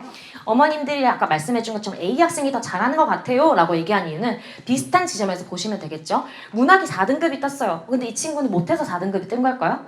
아니죠. 원점수가 97점이고 학교 평균이 93.7입니다. 315명 중에서 대부분의 학생들이 엄청 높은 고득점을 했다는 것을 볼 수 있고요. 그 외에 수학이라든지 물리, 정보와 같은 주요 과목 또한 점수 성취가 우수하다는 걸 판단할 수 있습니다. 그래서 저희가 교과 성적이 아니라 수시에서 학생부 종합전형 같은 거를 보여줬을 때 이런 것들을 통해서 충분히 고교 블라인드 제도가 있음에도 불구하고 우수 학생인 거를 편차할 수 있고요. 아까 일부에서 각 학교마다 특정 커리큘럼도 많이 보셨죠. AP 미적분이라든지 이런 학교마다 설치되어 있는 교과목을 보고서도 이 학생이 다니는 학교가 어떤 수준의 학교인지를 충분히 대입 입학사정관들은 판단을 하기 때문에 아직까지 우리에게는 고교 유형이나 고교 선 그러면 교과 점수는 그래 1등급부터 2등급, 3등급 눈에 보이는 점수니까 그럼 그렇다 치고 그럼 1등급 초반대를 맞고 교과 전형을 준비하는 것도 나쁘지 않은 방법 아닐까? 그 고민하시는 학부모님들도 많을 거예요. 실제로 지방 인재 전형으로 지방 학생들도 그런 내신이 아주 높아버렸을 때 유리한 상황이 있는데요. 그거 왜 그럼 우리가 비교과를 챙길 때, 교과를 챙길 때 고교 선택이 영향을 주는 이유 또한 제가 설명을 드리려고 합니다. 이거는 2022년도 서울대 의예과 합격생 중에서 제가 가지고 있는 표본이고요. 영재고 과고 학생들을 제외한 1차 합격자 22명 그리고 최종 합격자 19명의 생기부를 분석했을 때 제 주관적인 입장이고요. 절대 합격자 60명을 전부 데이터로 낸 게 아니기 때문에 일반화하시면 안 되고 그냥 참고만 해주시기 바랍니다. 수상 실적이 지금은 대입이 반영이 안 되고요. 마지막으로 반영된 게 2022년도기 때문에 그때를 보는 이유는 단지 참고용 어떤 식으로 교과 외에 비교과 영역을 대입에서 중요하다라고 하는 지점이 어떤 것인지 그럼 우리 아이는 이제 수상 선정이 안 되는데 고등학교에 들어가면 수상활동 말고 어떤 방식으로 좀 다른 탐구활동 보여줄 수 있을까에 대해서 제가 방향성을 잡아드리려고 하거든요. 1학년 5학기 중에 수학 각 경시대상을 받은 학생들이 22명 중에 대부분 3개, 최소 2개에서 최대 4개, 대부분 평균이 2.59개였고요. 두 번째로는 경시대회에서도 탐구 관련 대회가 12회로 압도적으로 높았고 그 외에 나머지 영어 관련 대회라든지 독서 관련 대회는 조금 낮았습니다. 그리고 학교 대표상이란 게 하나 인재상처럼 제가 학교마다 언제 학교 이름을 붙여서 준 상이 있었는데 고교 블라인드가 되면서 하나 인재상이 땡땡 인재상 이렇게 들어가게 됐거든요. 그럼으로써 인해 사실 대표상이라든지 봉사상 이런 것들이 대입 사정관들한테는 언제부턴가는 좀 구분하기 어려운 상이 돼버려서 그 이후에는 이렇게 수학이랑 탐구 관련 경시 수준이 확실히 비중이 높은 아이들이 서울대 의예과 1차 합격, 최종 합격자의 가장 많은 빈도로 차지하고 있더라. 이 지점에서 제가 어떻게 생각하냐면요. 아무리 비교과라도 아무리 아이들이 주체적으로 활동했던지 해도요. 학업 역량을 바탕으로 탐구 역량을 확장시키거나 어쨌든 수학을 잘한다는 것을 압도적으로 보여주는 활동이 평가 요소에 무조건 유리하게 보여집니다. 그렇기 때문에 어쩔 수 없이 교과목이나 동아리 개설이 심화된 주제로 많이 다뤄지는 학교가 유리할 수밖에 없고요. 수행이나 탐구 커리큘럼 자체가 탄탄한 교교가 유리할 수밖에 없죠. 일반고나 아니면 지방 일반고 아니면 조금만 지역이 바뀌어도 입결이 차이가 차이가 나는 이유는 생활기록부를 단지 잘 챙겨줘서 못 챙겨줘서를 떠나서 생활기록부에서 기술되는 다양한 수학 내용들이 조금 질적으로 차이가 나고요. 이걸 영과고 아이들이랑은 또 대입사정관들이 비교하지 않습니다. 영재고랑 과고 아이들이 할 수 있는 수준 높은 실험 말고 너네가 일반고나 그냥 자사고에서 할 수 있는 커리큘럼 중에 열심히 한 게 뭔데 그걸 좀 보여줘 라는 게 학생부 종합전형이라서 우리 아이가 자사고라든지 일반고를 진학할 예정이라면 그 학교에서 가장 심화되고 조금 깊은 내용으로 다루고 있는 동아리나 탐구활동을 무조건 참여해주는 것이 대입을 준비할 때 가장 좋고요. 그럼 두 번째로는 우리 아이가 그런 것들이 많이 다뤄지고 있는 학교를 한번 중점적으로 고민해보는 것도 대입 준비의 핵심적인 게 되겠죠. 그래서 그와 같은 예시로 이제 과학고 영재고를 제외하고요. 과학 중점 학교를 제외해 볼게요. 탐구 과목 1을 보통 선택을 할 때 고민을 많이 할 겁니다. 우리 아이들이 탐구를 미리 선행도 해봤고 시험도 쳐봤을 때 뭐 물인리, 화학, 생명, 지구과학에서 어느 특정 과목을 잘하는 아이들도 있지만요. 물론 물리를 섞어서 가는 게 좋겠다라는 통상적인 개념 그리고 세 번째로는 가서 내신을 성취하는 걸 보고 정하면 되겠지라고 생각을 할 수도 있어요. 제가 말씀드린 거는 영과고랑 과학 중점이 빠진 딱 탐구 과목 1을 선택하는 아이들에 대한 데이터니까요. 2021년도에 제가 가지고 있는 서울대 의예과 12명의 합격생의 11명이 물화생을 선택했고요. 그 중에 단 한 명만 화생지를 선택했습니다. 2022년도에는 22명 중에 14명이 물화생을 선택했고요. 8명이 화생지를 선택했습니다. 이 말은 즉슨 오해하시면 안 되는 게 무조건 물화생 조합이 의대 진학이나 아니면 상위 공과대학 진학에 유리하다라는 말 절대 아닙니다. 화생지 선택자도 분명히 상위 대학교 진학을 잘 하고 있고요. 그뿐만 아니라 그냥 일반 수준의 과학 중점 학생들도 많이 불합격을 하고 있기 때문에 무조건 물화생이 중요하다라는 건 아니지만 그렇다면 우리 아이가 물리에 약하든 물리에 좀 약하지 않든 고교 선택을 생각할 때 중점적으로 둬야 될 것이 뭐냐면 물리 과목 선택 비중이 학교 특성에서 나타나는지 안 나타나는지입니다. 아까 제가 성적표 보여줬죠. 그 수강생 인원 대비 물리 수험을 몇 명을 쳤는지 그 중에 평균 점수가 어떤지가 사실 성적표에 딱 나와 있게 됩니다. 그렇기 때문에 대부분 어떤 정시 위주의 학교라든지 정시 준비가 잘 되어 있는 학교, 수과학 탐구가 잘 되어 있는 학교에서는 물리 선택 수강생들의 수준도 높고요. 인원수도 많습니다. 등급 말고도 그걸로 평가를 할 수 있기 때문에 물리 과목을 선택하는 비중이 많거나 높은 학생들이 있는지에 따라서 고교 유형을 충분히 더 파악하는 근거가 되기도 하고요. 또 입학사정관들뿐만 아니라 우리 아이들이나 자녀들이 조금 뭔가 커버를 할 수 있겠죠. 물리를 선택했지만 물리 점수가 낮다. 또는 내가 물리를 피했지만 물리를 못하는 걸 아니다 라고 보여줄 수 있는 근거는 사실 학교에서 개설해주는 교과목들이 중요합니다. 물리 이외에 인공지능과 관련된 수업을 개설해줄 수 있고요. 아니면 기하와 관련돼서 더 심화, 수학이라는 이런 관련된 활동들을 개설해줄 수 있으니까 우리 아이가 꼭 물리를 해서 물리를 고등학교 내내 잘해서 대학을 가야지 이 루트도 좋지만 만약에 물리가 꼭 지금 필수적으로 좀 수강이 미미한 상태라면 물리를 대체할 수 있는 수준의 다른 교과목들이 개설되어 있는 고교 유형인지 고교 커리큘럼인지를 한번 살펴봐 주시는 게 좋고요. 물리 점수가 좋으면 좋겠지만 선택은 하되 점수가 좋을 거란 걸 보장을 못하는 상황이다. 그러면 물리 말고도 다른 과목의 우수성으로 우리 아이가 충분히 수과학 탐구의 우수성을 입증할 수 있는 커리큘럼을 가진 고교인지 그 정도를 꼭 살펴봐 주시는 게 좋을 것 같습니다. 그래서 이걸 종합적으로 말씀드리면 비교과란 교과 아닌 거 다 말고 다른 활동이라고 생각하시지 마시고요. 교과 역량을 바탕으로 해서 교과 성적 말고 그러니까 성적 말고도 이 학생이 얼마나 열심히 고교 생활을 했을까? 얼마나 역량이 있을까? 얼마나 좀 발전 가능성이 있을까를 평가하는 영역이라고 생각하시면 되고요. 그렇기 때문에 아무리 비교과 할지언정 학업 역량이랑 떨어뜨려 넣어서 볼 게 아니라 학업 역량을 바탕으로 모든 게 이루어져야 된다. 그렇기 때문에 학업 역량뿐만 아니라 교과목 개설, 동아리 개설, 실험, 탐구 이런 선택 과목의 폭이 더 넓은 학교가 유리할 수 있다라는 지점에서 이제 말씀드리는 겁니다. 아무래도 지역 일반고랑 이제 지역 강력 단위 자사고 중에 고민하시는 학부모님들도 계실 텐데 그 두 가지의 차이는 단지 성취뿐만 아니라 교과 커리큘럼들이 대부분이거든요. 그래서 그런 지점으로 전국 단위 자사고는 아니지만 우리 아이가 강력 단위 자사고에 지원을 했을 때 내신 성취가 조금 어렵다라는 것을 감안하고 지원을 했을 때 그만큼의 메리트가 있을까에 대해서는 이런 비교과에 대한 메리트는 충분히 있다. 그거에 대해서는 일부에서 이제 원감님께서 어떤 커리큘럼에 어떤 학교에서 뭘 설치하고 있는지 설명해드린 것 같습니다. 그래서 그냥 교과 과정을 핵심적으로 공부를 하는 것도 중요하지만 그것을 바탕으로 탐구 활동을 하는 것이 좋은 비교과고 그것이 대부분 생기부에 녹아내려면 그런 좋은 교과 커리큘럼이 좀 바탕이 된 고교가 유리하다 정도로만 인지해 주시면 되겠습니다. 그럼 여기까지만 해도 이제 고교 선택이 왜 중요한지 고교 유형이 왜 중요한지에 대해서는 제가 한 입장으로선 얘기해 주지 않았고요. 그냥 우리 아이의 성향이라든지 과목 선택 비중, 선행의 수준에 따라서 조금 더 우리 아이에게 맞는 학교가 이런 유형이겠다. 그럼 그 유형 중에서는 어떤 학교가 좋겠다 정도 감만 잡으시면 될 거고요. 그 모든 이유는 대부분 성공적인 대입을 위한 거기 때문에 정말 우수한 수준의 수학을 잘해서 처음부터 정시 생각하고 들어가는 게 아니기 때문에 수시를 생각하신다면 그런 다른 커리큘럼도 한번 생각해 주셔야 한다라고 말씀드리겠습니다. 그러면 이제 저희가 남은 게 고입이죠. 그럼 대입 들어가기 전에 대입 좋게 하려고 성공적으로 하려고 지금 나 고입에 관심 가지고 있는데 고입 어떻게 언제부터 무엇을 시작해야 가장 효과적이고 효율적이게 할 수 있을까 어머님들이 궁금해하실 것 같습니다. 제가 올해 대입도 해봤고 대입은 자소서가 있던 시절에 5,000자, 6,000자가 넘어가는 자기소개서였고요.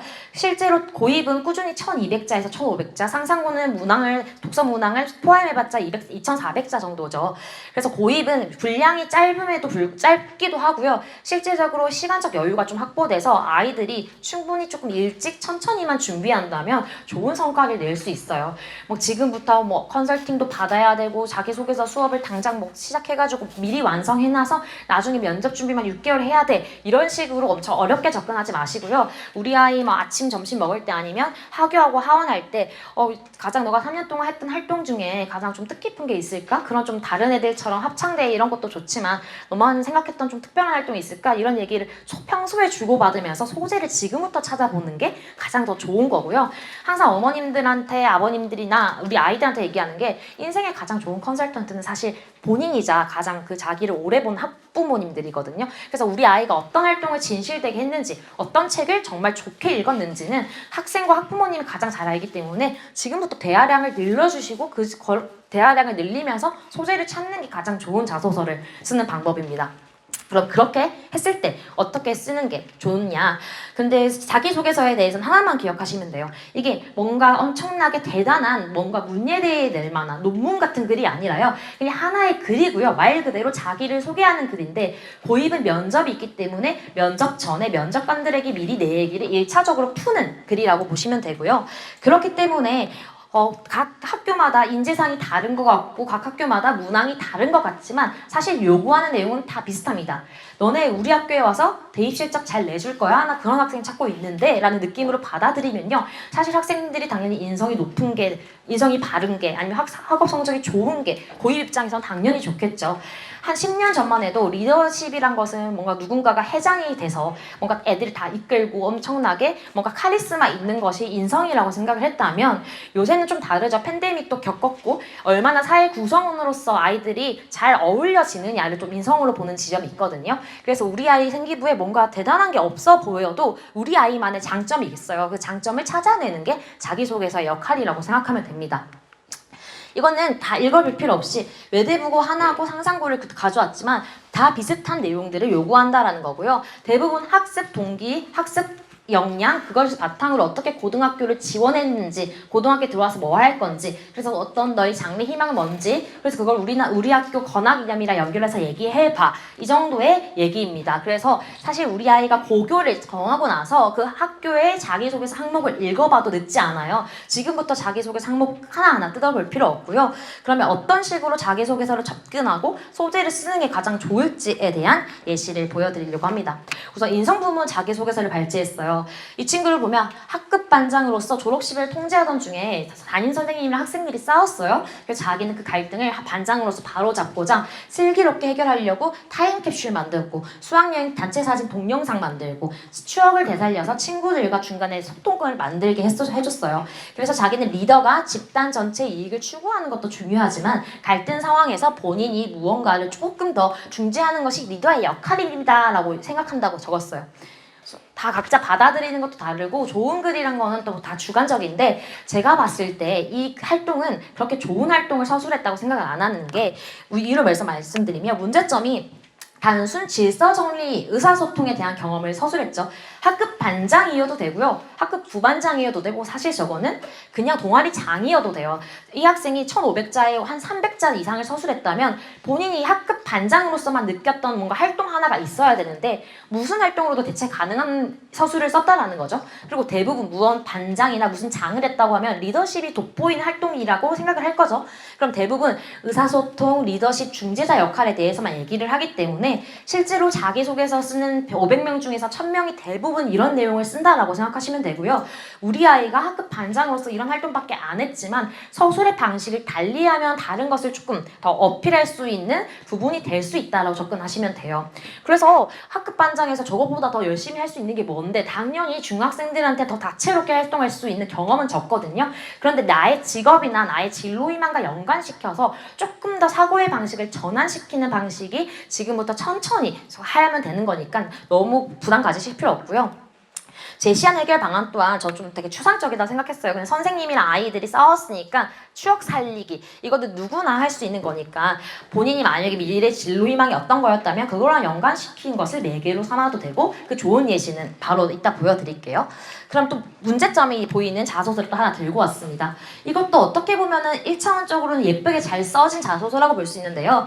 나눔에 실천하자라는 슬로건을 내세워서 요양병원 봉사활동을 갔습니다. 이 친구는. 그래서 매달 배드민턴, 윷놀이, 웃음치료, 물리치료를 다 하면서 행복해하는 어르신들을 보고 나 또한 노력을 해야지. 난 더 이제 열심히 살 거야 라고 했는데 사실 내가 이 치료, 만성질환을 치료받는 모습을 보면서 할아버지, 할머니를 같이 도울 수 있는 빨리 해결되는 생명과학과 질병을 연구하는 사람이 되고 싶다 라고 썼습니다.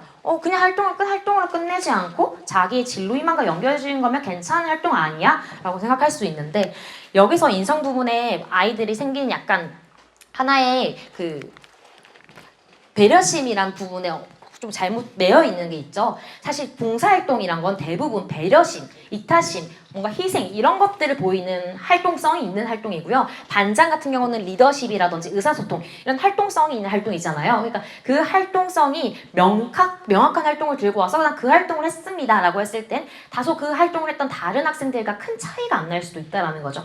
면접관도 사람이기 때문에 아침부터 저녁까지 아이들 똑같이 면접 보면요. 다 뛰어난 학생들이기 때문에 조금 더 궁금한 학생한테 질문을 다채롭게 할 수밖에 없거든요. 그런데 이렇게 비슷한 내용의 비슷한 활동을 한 애들이 1시간 전, 2시간 전, 2시간 후에도 계속 들어오면 면접의 질도 낮아지고 질문의 다채로움도 없어져요. 그래서 면접에 나에게 조금 더 관심을 가질 만한 질문을 할 수 있을 만한 것을 자소서에 미리 투척해 놓는 거거든요. 그렇기 때문에 단지 이런 활동성에 매이지 말고 조금 더 인성 부분을 확장해보자. 인성 부분을 조금 더 확장시켜서 아이만의 사고력 있는 활동을 보여줄 수 있는 예시는 무엇일까 하고 보여드리려고 하고요. 이건 합격생 생기부 자소서라서 사진 촬영하시면 안 됩니다. 그러니까 방송부 활동을 통해서 배려 나눔을 실천했다. 이 학생은 방송 시간대를 고려해서 전달 상황을 송출하는 것이 중요하다고 판단해 학생들에게 어떤 시간대에 어떻게 방송을 집중하는지 설문조사를 했다. 실제 이 설문조사에서는 점심시간이나 휴게 시간대 아이들이 듣지 않는 것과 선생님들이 그것을 고려하지 않고 송출을 한다라는 문제점을 담았었어요. 그래서 원활한 의사소통을 하는 것이 교내 방송부의 역할이라고 생각했고 나는 이 분야에도 통계가 되게 중요하게 작용이 된다는 걸 알게 됐다. 왜냐면 설문조사라는 매개를 활용했죠. 이 친구는. 자기 작은 실천이 학교의 소통에 윤활주 역할을 한다는 것이 정말 좋았고 방송의 전파력에 대한 생각을 해보게 되는 계기도 되면서 미래에 본인이 연구하는 것이 또 사회에 어떤 기여를 할 수 있을까에 대한 고민을 하게 됐다. 중약을 했습니다. 이 친구의 꿈은 보건의료 빅데이터 연구원이 되고 싶어서 통계학과를 나중에 대학교 때 가고 싶다라고 설정을 해놓은 상태였거든요. 그래서 국민들이 쉽고 정확하게 통계 자료를 볼 수 있고 나는 그 국민과 이제 질병 통계청이라든지 이런 건강보험원의 중간에 의사소통의 역할이 되고 싶다. 그것이 아마 내가 질병 예측 모델이 갖고 있는 한계를 뛰어넘는 활동을 연구원이 될 수 있지 않을까. 그래서 나는 보건의료 통계를 배우고 싶다라고 얘기를 했습니다. 사실 이과지방생이고 되게 수학적인 학과를 가고 싶다라고 하는 학생이라서 방송부 활동성은 안 맞을 수 있는데 방송부에서 본인이 생각하는 송출의 문제를 착안하고 그 문제를 어떻게 착안했을 때 설문조사라는 매개를 활용하고 정확한 방향성을 제시하면서 본인의 꿈과 연관시켜준 우수한 예시라고 판단이 되고요. 그래서 구체적인 진로 희망의 특성을 살린 거죠. 내가 가지고 있는 통계라는 것은 단순히 통계를 내는 것뿐만 아니라 통계를 내므로써 인해 다른 사람에게 좋은 연구 결과가 될 수 있다라고 생각을 해서 개연성을 부여했고요. 미래의 자신의 연구가 국민의 질병, 국가의 통계 사이에 확실한 소통창구가 된다라는 것을 바란다라는 내용까지 전반적으로 써주면서 활동을 참여했다, 느꼈다 해서 끝이는 게 아니라 자신의 가치관을 조금 확립하고 그 다음에 진로에 대해서 조금 더 확장해보는 계기를 발견할 수 있었습니다. 누가 시켜서 한 것도 아니기 때문에 이 친구는 주체적으로 이런 활동도 해봤구나. 방송부라는 게 그냥 참여해서 가만히 있을 수도 있는데 본인이 뭔가 문제점을 개선하려고 노력을 했네 라는 지점으로 충분히 매력을 어필할 수 있고 아이의 역량을 어필할 수 있는 자소서의 예시였다라고 볼 수 있습니다. 그러면 이런 뭔가 방송부에서 뭔가를 해야 되고 어떤 동아리 특성한 게 있어야 되나? 그런 거 말고 우리 아이는 되게 소극적이고 책을 많이 읽고 조금 뭔가 생기부는 조금 다채롭진 않더라도 면접장 가서 정말 얘기를 잘할 수 있는 아이인데라고 생각하시는 분들도 계실 건데요. 그랬을 때 좋은 활동을 보여드리고자 합니다. 이 친구는 백학토론의 장이라는 토론 동아리를 참여했는데요. 이 토론 동아리에서 본인은 정신건강의학과를 꿈꾸는 학생이기 때문에 의료용 대마가 합법화되는 것에 찬성을 했다라고 합니다. 그런데 계속 의견이 부딪히던 친구랑 싸우던 도중에 그 친구는 마취과 의사가 꿈꾸는 학생인데 우리 둘 다 사람의 생명을 소중하게 생각하는데 왜 이 가치관이 좁혀지지 않지에 대해서 되게 고민을 하게 됐고 그 결과 누가 이기고 누구의 의견이 맞다로 도출한 게 아니라 어쨌든 사회적 문제는 합의점을 무조건 도출하는 것만으로 해결되는 게 아니더라. 나도 사회 문제를 뭐 아이들과 계속 친구들과 나랑 가치관이 비슷한 친구와도 싸워보니까 이 사회에 다양한 문제가 있는 만큼 옳고 그렇다는 이분법적으로만 접근할 게 아니라 차선, 최선 이런 것을 모색하는 것도 하나의 사람으로서 그 구성원으로서 해야 될 일이더라라고 얘기를 할 수 있었습니다. 이 친구는 뭔가 자기가 어떤 활동성을 주최하거나 리더하거나 뭔가 만드는 활동은 없었지만 3년 동안 열심히 했던 토론 동아리에서 주제 하나를 착안해서 이렇게 들고 온 거거든요. 그래서 생기부를 봤을 때 눈에 띄는 활동이 없더라도 그 활동에서 좀 세부적으로 우리 아이가 좀 할 수 있는 이야기를 충분히 끌어낼 수 있다고 저는 말씀드린 예시고요. 이 예시가 왜 좋냐면 토론에서 승리 갈등 이게 무조건 이기고 지고의 문제도 아니고 무조건적인 배려, 무조건적인 타인의 의견 수용, 의견 수렴 이것만이 요새 사회가 요구하는 인재상이 아니라는 거죠. 그런데 이게 더 중요한 게 무엇이냐면 이 친구는 어쨌든 면접에 가서도 본인은 이제 의사가 되고 싶어서 의대를 가고 싶다라는 컨셉을 잡을 건데 이미 사회 이슈나 의료 윤리에 대해서 본인의 가치관을 자소서에 한번 서술한 거죠. 그런 자소서에 한번 서술함으로써 인해 면접 전에 본인의 의료 윤리라든지 인적성에 관련된 가치관을 한번 면접관에게 인식을 시켜준 것과 똑같은 단계라고 보면 됩니다. 앞에 학생이랑 또 되게 다른 차원의 자소서예요. 그러니까 학생마다 생기부를 보고 어떤 성향인지 면접에서 어떤 태도를 갖출 만한 아이인지를 보고 자기소개서에서 구성을 하고 소재를 발굴하고 배치를 하는 게 가장 중요하다라는 말씀을 전달드리고 싶어서 좀 가장 비교가 되는 두 합격생 자소서를 들고 온 거고요. 가장 중요한 건 어쨌든 진로 희망을 꼭 그렇게 되진 않더라도 구체적으로 설계를 해둬야지 소재를 발굴해내는데 되게 쉽다라는 것을 말씀드리고자 합니다. 그러면 이제 독서 문항으로 빨리 넘어가도록 할게요. 상상고 말고는 독서 문항이 없지만 우리 독서 활동 되게 열심히 해온 이유는 생활기록부나 전반적으로 아이들이 독서 부분은 중요하다라는 걸 오래 인지를 했죠.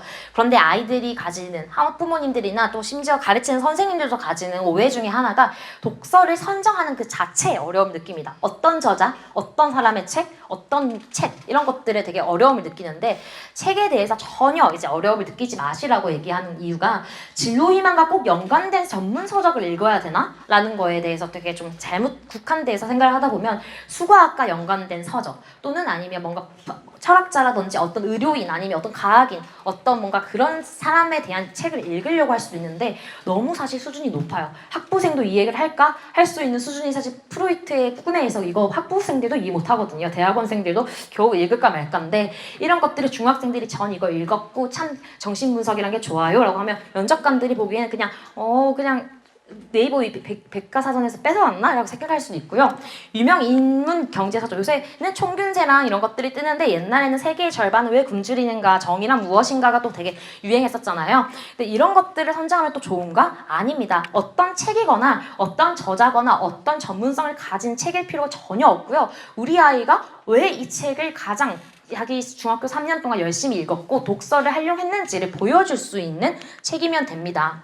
말 그대로 내가 학습에서 얻지 못하는 부분 있죠. 친구와의 싸웠을 때 교훈 이런 것들은 경험에서 얻을 수 있지만 그래도 친구나 대인관계에서 얻을 수 있는 경험을 독서에서 충분히 얻을 수 있고요. 이 독서는 단지 서술을 위한 도구일 뿐이지 얼마나 좋은 책, 얼마나 어려운 책을 읽었다고 10점 만점에 10점 주는 제도가 전혀 아니기 때문에 동화책을 써도 되니 그 학생만이 왜 그 책을 인생에서 중요하게 여겼는지를 잘 서술하는 것이 더 중요하다라고는 진짜 대입에서 맨날 얘기를 했고요. 실제로 서울대학교에서 자기소개서 문항이 있었을 때 동화책을 쓴 학생도 합격을 했습니다. 그 정도로 책의 주제나 수준 이런 것들은 전혀 중요하지 않고 가끔씩 이제 제가 잘못 말씀드리는 이유는 어떤 특정 정치생이 너무 짙은 저자의 책을 선택할 경우는 중고등학생한테 조금 위험도가 있을 수가 있다. 평가자 하시는 분들이 정치색이나 그런 종교적 색깔이 드러날 수가 있으니 보통 그런 어떠한 저자의 특성이 너무 드러나는 책은 조금 피해 주시는 게 좋다. 그 정도만 말씀드립니다.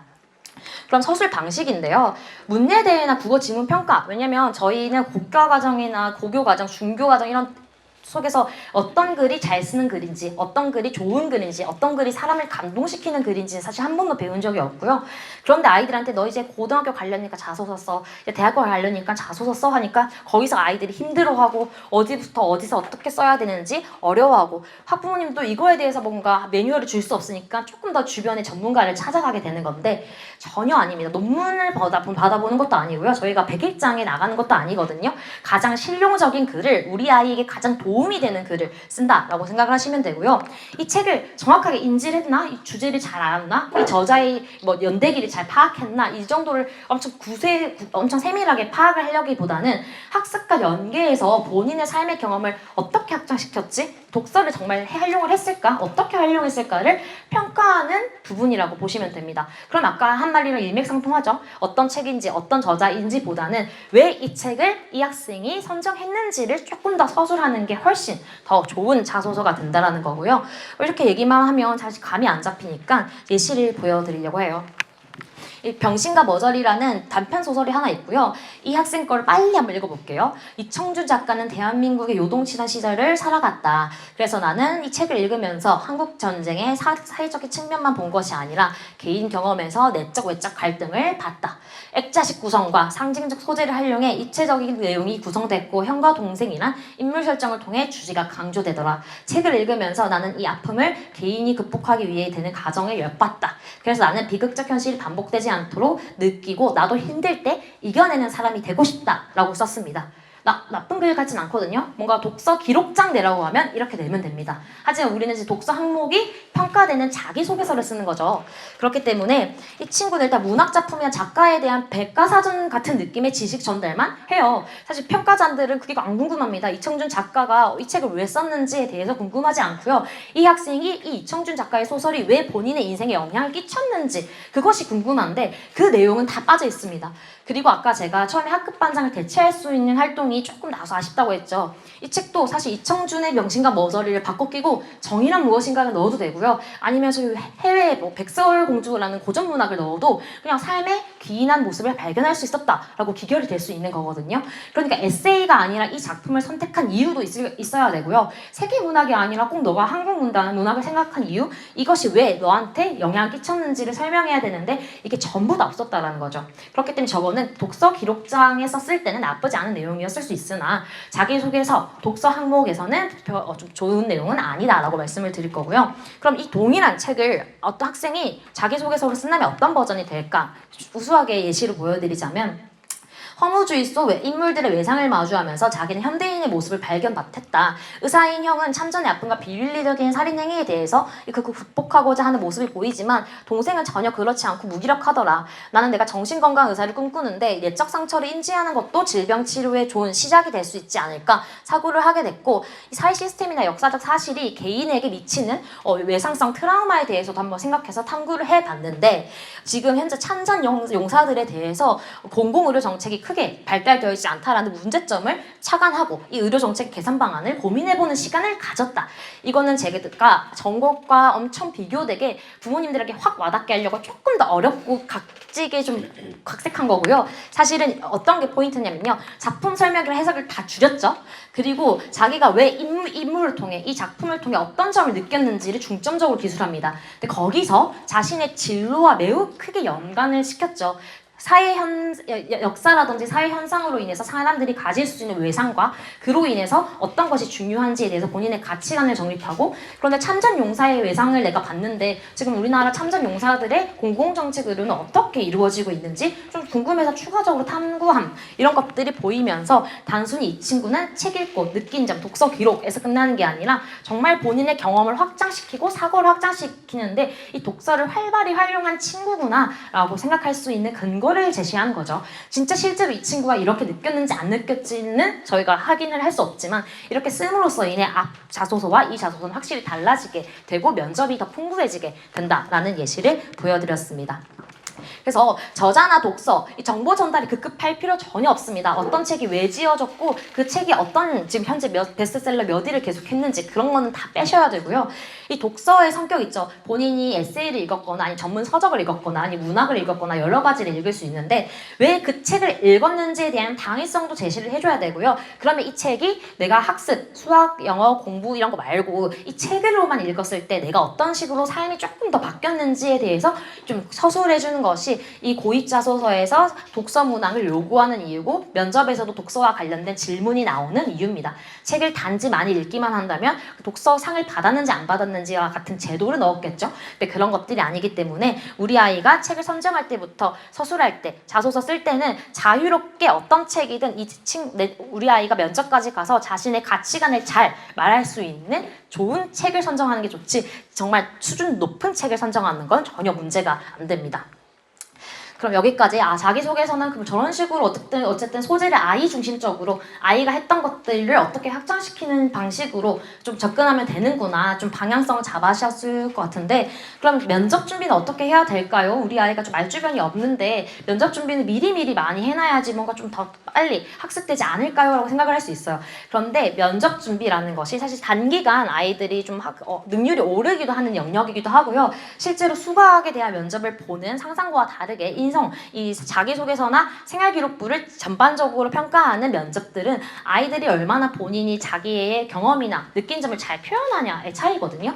그 말은 즉슨 단시간에 어떤 질문이 나와도 정말 임기응변을 잘 해내는 타고난 성정이 있는 것도 중요하지만 애초에 제출을 하는 자기소개서에 면접관들이 할 만한 질문을 심어놓는 것도 하나의 가장 큰 스킬이란 겁니다. 그래서 이해가 안 될 수도 있을 것 같아서 실제 합격생이 어떻게 면접을 준비하기 위해서 자기소개서에 재료들을 소지 배치했는지 이게 실제 면접장에서 어떤 식으로 나왔는지를 보여드리려고 해요. 이거는 읽을 필요가 전혀 없고요. 제가 딱 줄을 쳐왔습니다.